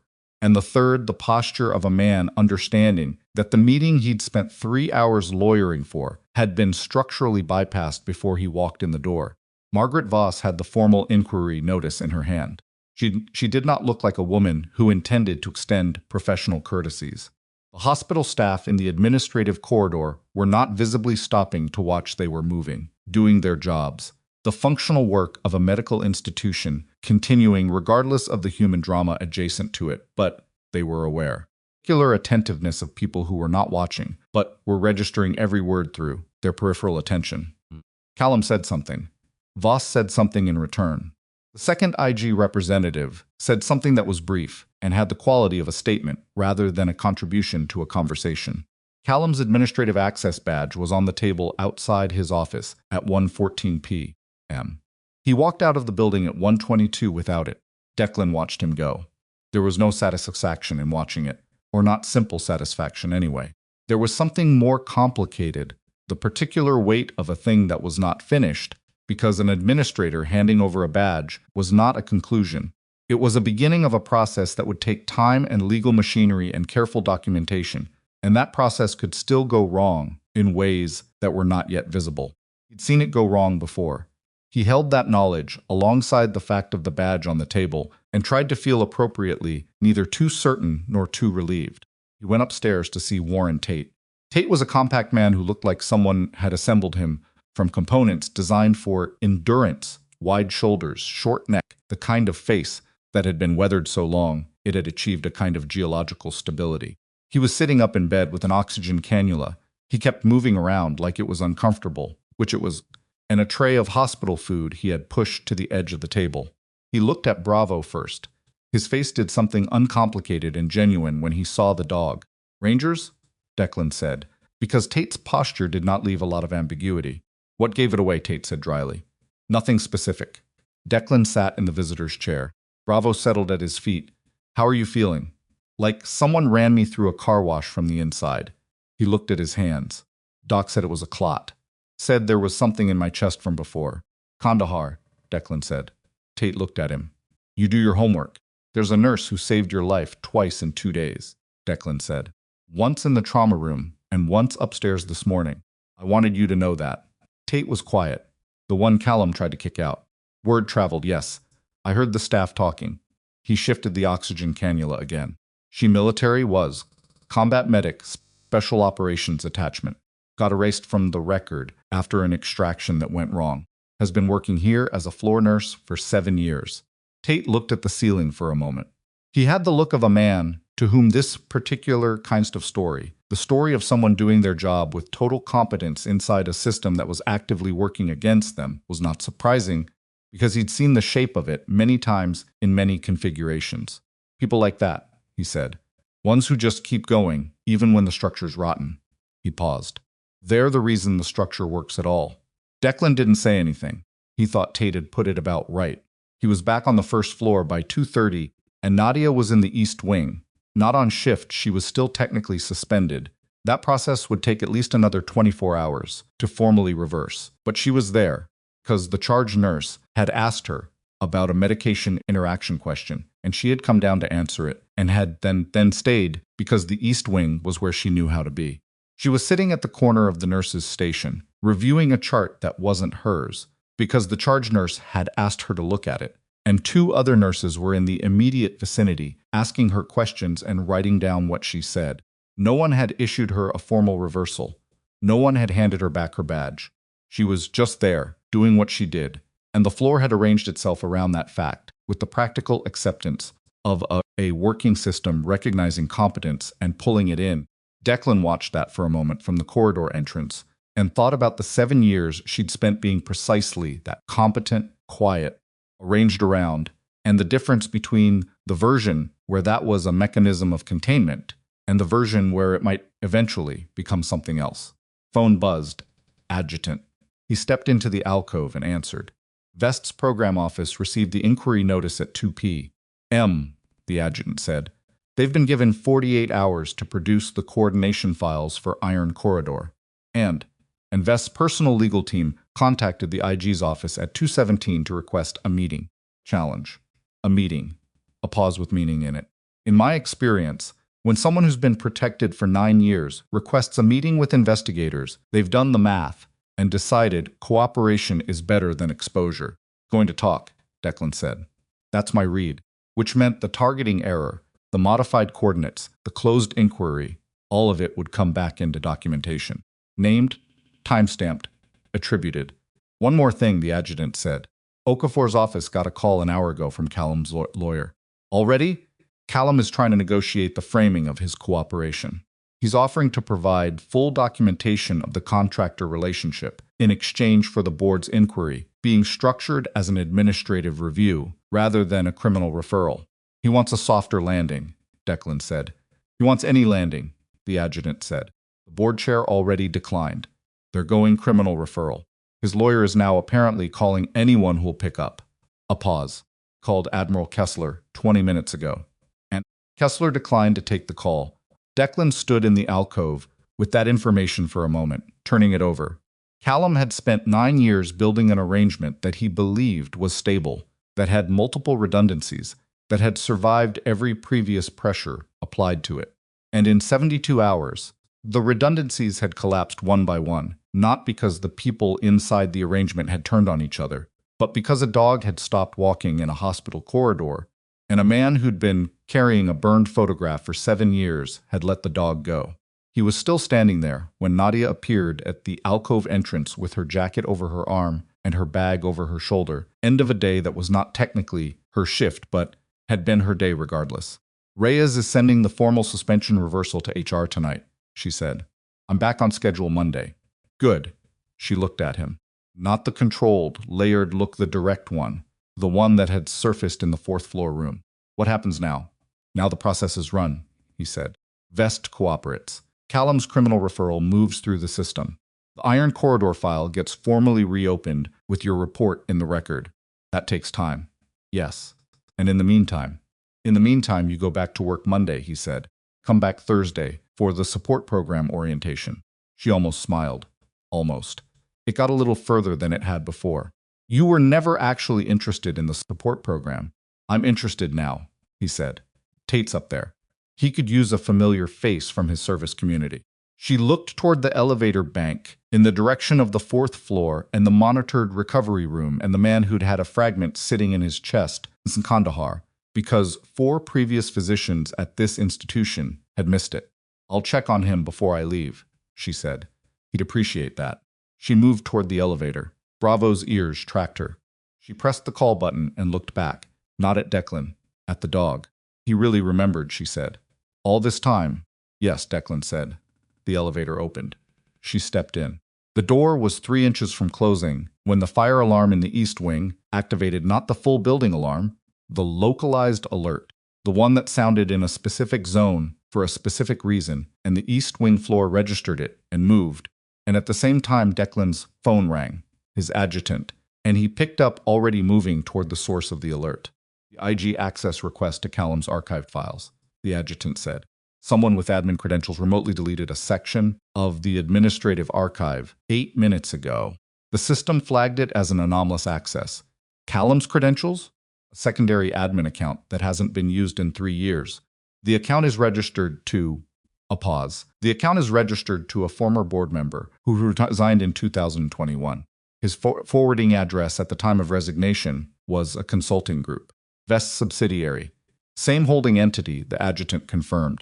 Someone inside this building used a dormant account to delete files from Callum's archive, which means whoever is doing it is either physically inside the building or has remote access to a machine that is. Declan looked at the east wing. The fire alert was resolving. It had been a localized sensor trigger in the supply room. Benign, the kind of thing that happened in older buildings, but the alert had cleared the east wing corridor for about 90 seconds. And 90 seconds was enough time for someone who knew the building's layout to move from one access test point to another without being observed. The elevator Nadia had stepped into had not opened on the 4th floor. Checked. The indicator above the elevator door showed it had stopped on the 2nd floor. The 2nd floor housed, among other things, the hospital's administrative server room. Declan moved. The 2nd floor was quieter than the East Wing administrative offices, records management, the hospital's IT infrastructure tucked into a side corridor behind a door that required badge access. Declan hit the stairwell instead of waiting for the elevator, took the stairs at a pace that was close to running but wasn't, and came out on the 2nd floor, landing in time to see the elevator doors opening at the far end of the corridor. Nadia stepped out. She was looking at her phone, and she saw him coming, and her expression moved from neutral to alert in about half a second. What happened? Someone accessed the administrative archive remotely and deleted files, he said, using a dormant account tied to Vest's subsidiary. The access was initiated from inside the building. He looked past her at the elevator. Stopped on this floor. The elevator stopped, she said. It wasn't my floor selection. The button panel registered 2, and the door opened. She turned and looked at the administrative corridor. I stepped out because the door opened. I was going to take the next car up. He believed her. It also meant the elevator had been called to the 2nd floor by someone who needed it to stop here, creating a gap, a 90-second window when the corridor between the East Wing and the administrative records access point was clear. The server room, he said. Down there, she said, already moving. Through the IT corridor. You need a level 2 badge. Do you have level 2 access? No. I have East Wing access. IT coordinator on this floor is Pete. Pete, who knew the nursing schedule by heart and had given Declan Nadia's name 48 hours ago in a conversation that had seemed incidental and turned out to be the first domino in a sequence that had brought them to this exact moment. The particular circularity of it was not lost on Declan. They found Pete at his desk in the IT support office, headphones around his neck, a sandwich in his hand, looking up at the access log on his screen with the expression of someone who has noticed something anomalous and has not yet decided what to do with it. Someone's in the server room, Pete said when he saw them. He said it like a statement that had been waiting for the right audience. Access log shows a badge entry 7 minutes ago, but I'm the only IT staff on this floor today, and I've been at my desk since noon. He looked at his badge, which was on the desk next to his sandwich. My badge was in my drawer for an hour while I was in a meeting downstairs. Declan and Nadia exchanged a look. Can you pull up the server room camera? Declan said. Pete turned to his monitor and clicked through 2 screens and pulled up the internal camera feed for the server room, a small, climate-controlled space lined with rack units and patch panels, and they stood behind Pete and looked at the figure on the screen. The figure was a man, late 60s, gray-haired, in a suit jacket, and he was at the administrative archive terminal, with his back to the camera. His posture was not the posture of someone in a hurry. He was methodical, deleting with the careful, deliberate pace of someone who had done this kind of thing before. Nadia said very quietly, "That's Kessler."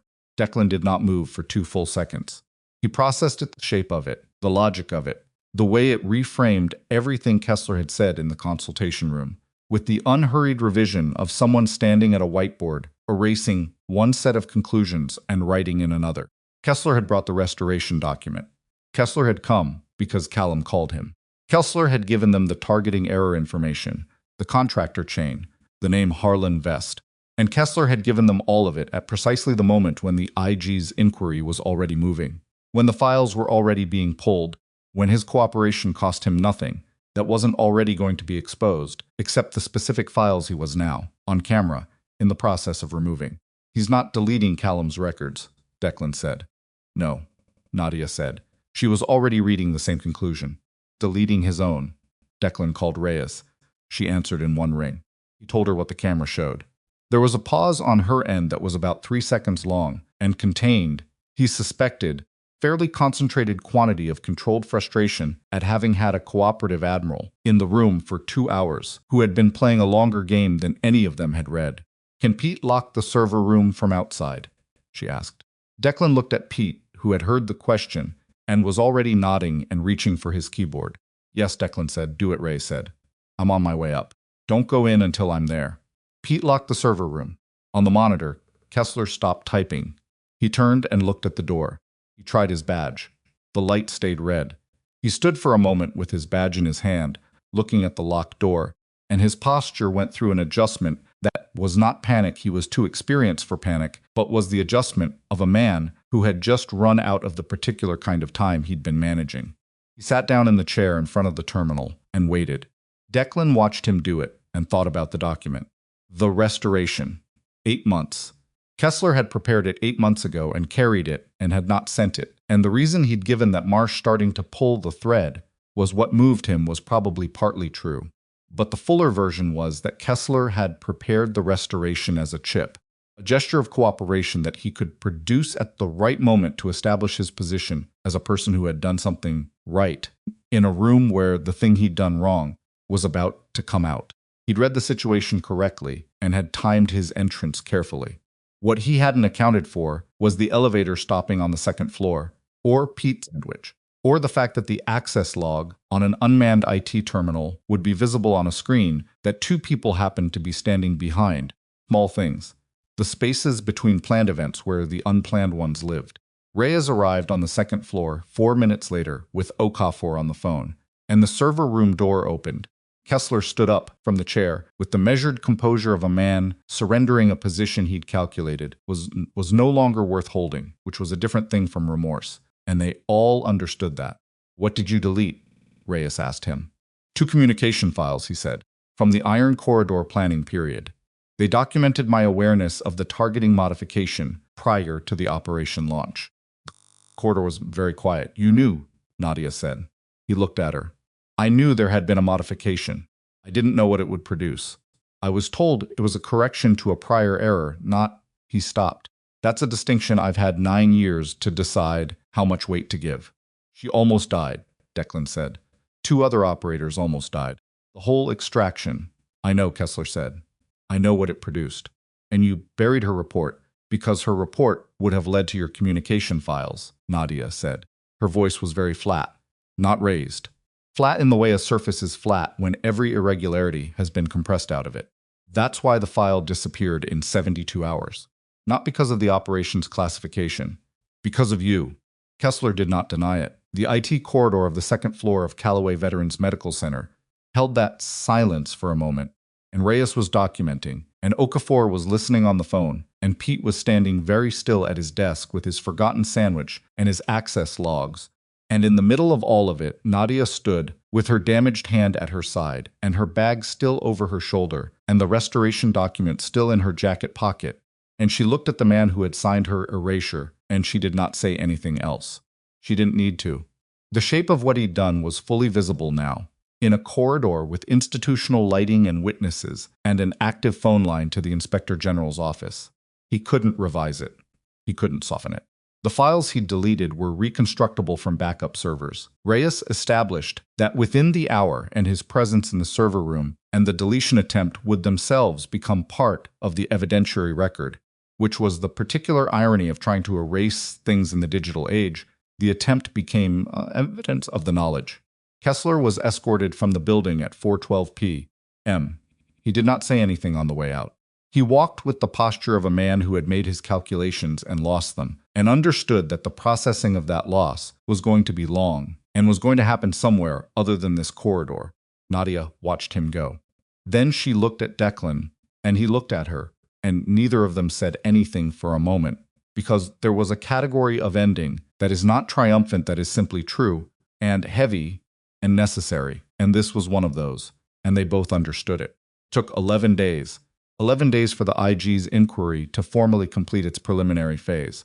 11 days for the criminal referral on Callum to be officially filed with the federal prosecutor's office, and for Harlan Vest's cooperation agreement to be signed, and for the Naval Review Board to convene the session that would formally restore Lieutenant Nadia Roussel's service record to the active archive, with her report from Iron Corridor reinstated as a filed and credible document. Vest's cooperation had been complete, and in the way of cooperating witnesses, who understood that the depth of their confession affected the terms of their arrangement, exhaustive. He named names. He provided transaction records. He produced the internal communication that showed the targeting modification had not been a system error, but a deliberate adjustment made to redirect operational heat away from an asset. His program was running in the same geographic zone, and adjustment that he had known put the Iron Corridor team at elevated risk and had made anyway, because the asset was worth more to him than the risk assessment. That document, when it reached Okafor's desk, produced a stillness in her office that her adjutant described later as the specific quiet of someone sitting with an anger they are consciously choosing not to perform. Kessler entered a cooperation agreement of his own 6 days after his escort from the building. His awareness of the targeting modification was documented. His role in the erasure of Nadia's file was documented. His preparation of the restoration document, the chip he'd carried for 8 months, was included in the record as evidence of premeditated awareness of his own culpability. He would not face criminal charges because the cooperation agreement precluded that, but his name would be in the permanent record of the inquiry, and the permanent record would not be classified. Callum's case moved more slowly, as criminal referrals do, but it moved. The financial connection between his board appointment and Vest's subsidiary was formally established. Correspondence from his staff member, the one who had decided, in the moment Reyes appeared with a document case, that cooperation was better than loyalty, contained enough to sustain the referral.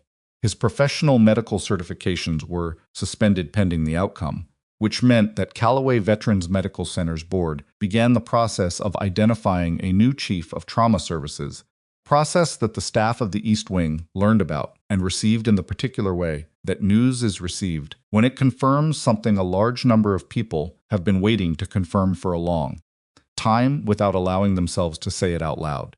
Nadia was back on shift by day 3. Her badge was at her station. Her schedule was her schedule. The East Wing moved around her the way the East Wing always had, except that the quality of the arrangement had changed, not dramatically, not overnight, but in the incremental way of a floor, adjusting to the understanding that the nurse who had always been the most competent person in the room was also the person who had, while that room was not paying attention, held the line on something that mattered. Warren Tate was discharged on day 4. He stopped at the nurses' station on the way out and stood in front of Nadia with his duffel bag over one shoulder and the particular awkwardness of a man who was better with action than with the language of gratitude. And he said, "I heard what you went through to be standing in that room when I needed someone in that room." Nadia said, "You would have done the same." "Probably," he said. "Doesn't make it less." He left his contact information with the charge nurse. He did not make it sentimental. He just left it, which was the kind of thing a person did when they wanted to say, "I'm still here," without making a production of it. On the 11th day, Declan drove back to the naval base. He'd been staying at the lodging facility, coming back to Callaway on the days that required his presence, the review board session, a formal deposition for the IG's record, Thursday support program orientation. He had promised to attend and had attended, sitting in a circle of veterans with Bravo at his feet and talking about the specific difficulty of carrying things alone for years and what it cost. And on the other days he'd been making calls, driving, thinking. Stopped at the hospital on the way out of the city. Nadia was finishing a shift. She came out through the side entrance at 6:43 in her civilian jacket. Same bag, no scrubs, which meant she'd already changed, which meant she'd known approximately when he'd be there, which he noted without comment. They walked to the park. The same path, the gravel still holding puddles from a rain 2 days earlier. Bravo moved between them at a pace that was, for a retired military working dog, something very close to a saunter. "Diaz called me," Nadia said. "I heard. How was it?" "Strange," she said. "Good. Mostly strange." He didn't remember as much as I did from that night, which was I don't know. Expected him to have the same version. He had a different one. She was quiet for a moment. "He remembered your voice." "Not mine," he said. "He followed your voice out." "I was barely conscious," Declan said. "People remember what they need to remember," she said. "It's not always accurate, and it doesn't have to be." He thought about the burned photograph. the partial face. The way he'd built a story around an absence for 7 years, and the story had both matched and not matched the actual person he'd found. He thought about the word he'd said in the park, the one she'd used with Bravo, the one that wasn't in any protocol, and the 2 seconds she'd stood with her eyes closed after he said it. Full weight of 7 years pressing through 2 seconds of stillness. The support program coordinator, he said. Voss. She asked if I knew anyone with a clinical background who'd be interested in developing a veteran trauma module. Something specifically for people coming out of high classification service with complicated medical and psychological histories. Nadia walked a few steps. She's asking me. She's not asking you yet. I'm asking if you'd want to be asked. She looked at the path ahead of them. The dog walked.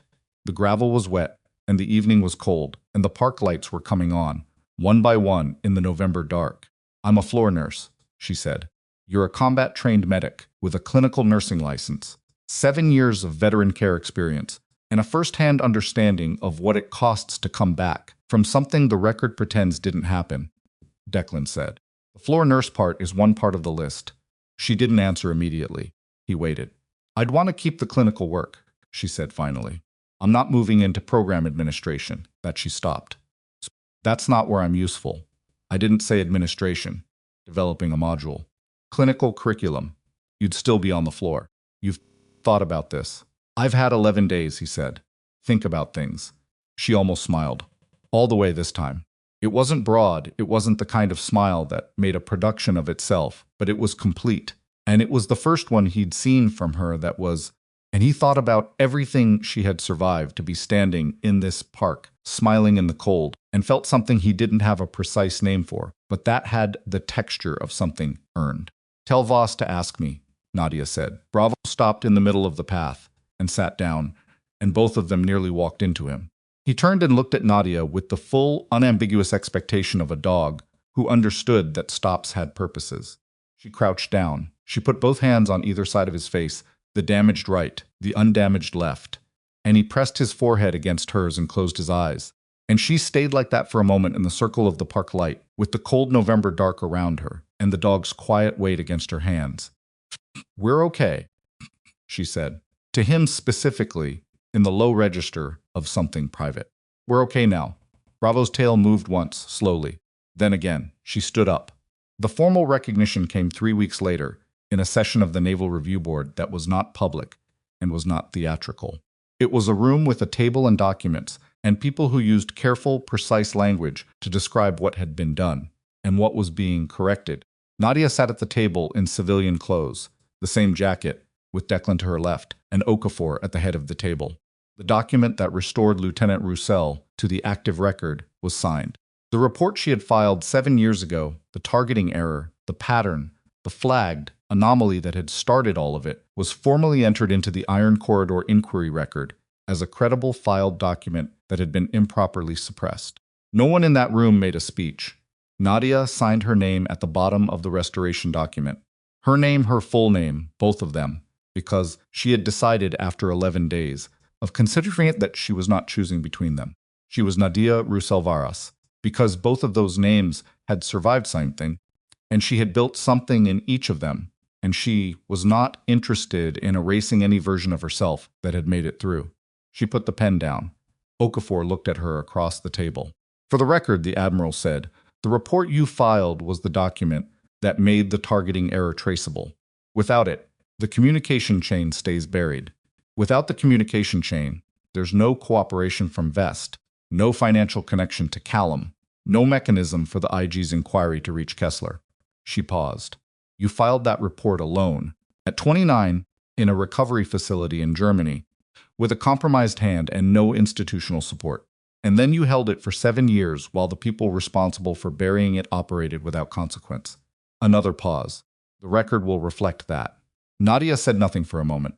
Then the record should also reflect Tate and Diaz and Wakefield, the patients in the East Wing who didn't have advocates, the ones who came back from things that didn't get documented correctly and ended up in a system that didn't know what to do with them.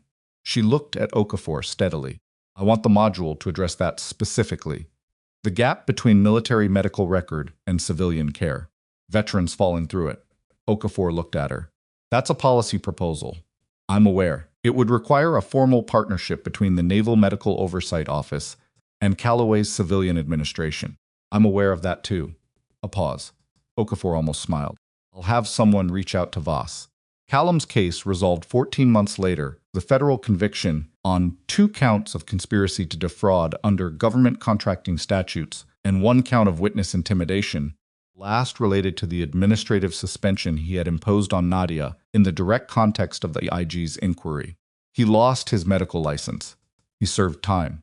He was not the first person in an institutional position to use the apparatus of that institution against the people it was built to serve, and he would not be the last, and the specific tragedy of that fact was something Nadia thought about without resolution, because some things don't resolve, they just become part of the landscape you move through. Harlan Vest's cooperation agreement resulted in the dissolution of his program's operational contracts and a civil settlement that, by design, would never make the news. His name existed in the record. That would have to be enough. And whether it was or not was not a question Nadia spent much time on, because the questions she had energy for were the ones she could do something with. Kessler lived with his cooperation agreement and his name in a document that would not be classified, which was the kind of consequence that was invisible from the outside and not invisible from the inside. And she understood that without excusing it, because those were 2 different things, and she had learned to hold them separately. The Veteran Trauma Module, launched 9 months after the restoration, was not elegant. The curriculum took 4 drafts and a significant argument with 3 hospital administrators about clinical scope, and the first cohort of 8 veterans produced 1 outstanding outcome, 3 complicated ones, and 4 that were still in process, which Nadia described to Declan over coffee as exactly what progress looks like from inside it, as opposed to how it looks in retrospect. Declan came to the launch. So did Tate, who had become, in the months since his discharge, one of the module's informal peer supporters, not a clinical role, just a man who showed up and sat with people who needed someone to sit with them, which was not a small thing, and he understood it wasn't. Bravo came too. He was 10 now. He moved a little more slowly than he had in the East Wing corridor on that first morning, and he had developed a preference for the left side of whatever room he was in. And on cold days his shoulder, the one with the scar, was stiff in the mornings and took time to work out. He was fine. He was the specific fine of a living creature that has survived the things it survived and carries them honestly in its body and is not diminished by them. He went straight to Nadia when they walked in, and she crouched down and put her hands on his face, and he pressed his forehead to hers, the same way he had in the park in November. She had stopped, being surprised that he remembered. Some things remember what they need to remember. Not always accurately, not always completely, but with a fidelity that has nothing to do with documentation, and everything to do with what the thing meant at the time it happened. Later, when the formal part of the launch was over, and the room had loosened into the informal gathering of people who had been through something together and were trying to figure out the language for the other side of it, Declan stood next to Nadia at the edge of the room, and she looked at the people in it, the veterans in various stages of whatever they were working through, the nursing staff who had volunteered their time, the program coordinator who had fought for the budget, Tate in the corner talking to a younger man who looked like he hadn't decided yet whether being in this room was a good idea, and she said, without looking at Declan, almost to herself, "It's not enough." He knew what she meant. "No," he said. "There are more Tates, more East Wings, more records that got consolidated." She paused. "This module covers 8 people. The gap covers thousands." "Yes." So she exhaled. "We keep going." It was not a grand statement. It was not the kind of thing that gets remembered as a turning point. It was just a person who had spent 7 years in a borrowed name, in a hospital that was supposed to be her hiding place and turned out to be her arena, deciding in a room full of imperfect progress that the work wasn't finished and that she wasn't finished either. She looked at Bravo, who was sitting at the feet of the young man in the corner, while Tate talked to him, not performing anything, just present, the way well-trained dogs were present, without agenda or condition. The young man had his hand on the dog's back, and he was not looking at Tate, but he was listening. His shoulders had dropped about half an inch from where they'd been when he walked in. Half an inch, in a room of 8 people, on the first day of something that would take years. That was what it looked like from inside. Nadia had spent 7 years waiting for someone to finally see her, And the thing she was slowly understanding had been understanding incrementally since the moment she stepped forward with a needle in a trauma room and stopped asking the institution's permission, was that being seen was not the destination. It was what happened when you stopped making yourself small enough to survive and started taking up the space your competence actually required. The invisible nurse, the erased lieutenant, the woman who rebuilt herself in the gap between who the record said she was and who she knew herself to be. She had not been waiting. She had been working. And the difference between those two things, between survival as passivity and survival as a form of resistance, was the thing she would spend the rest of her working life trying to teach to anyone who needed it. Bravo looked up at her from across the room. She nodded at him, the way you nod at someone who has been with you long enough that words are beside the point. He put his chin back down on his paws, and the room continued imperfect. In process, not enough, and more than nothing the way real things continue, which is without ceremony, one day at a time, in the direction of something better than what came before.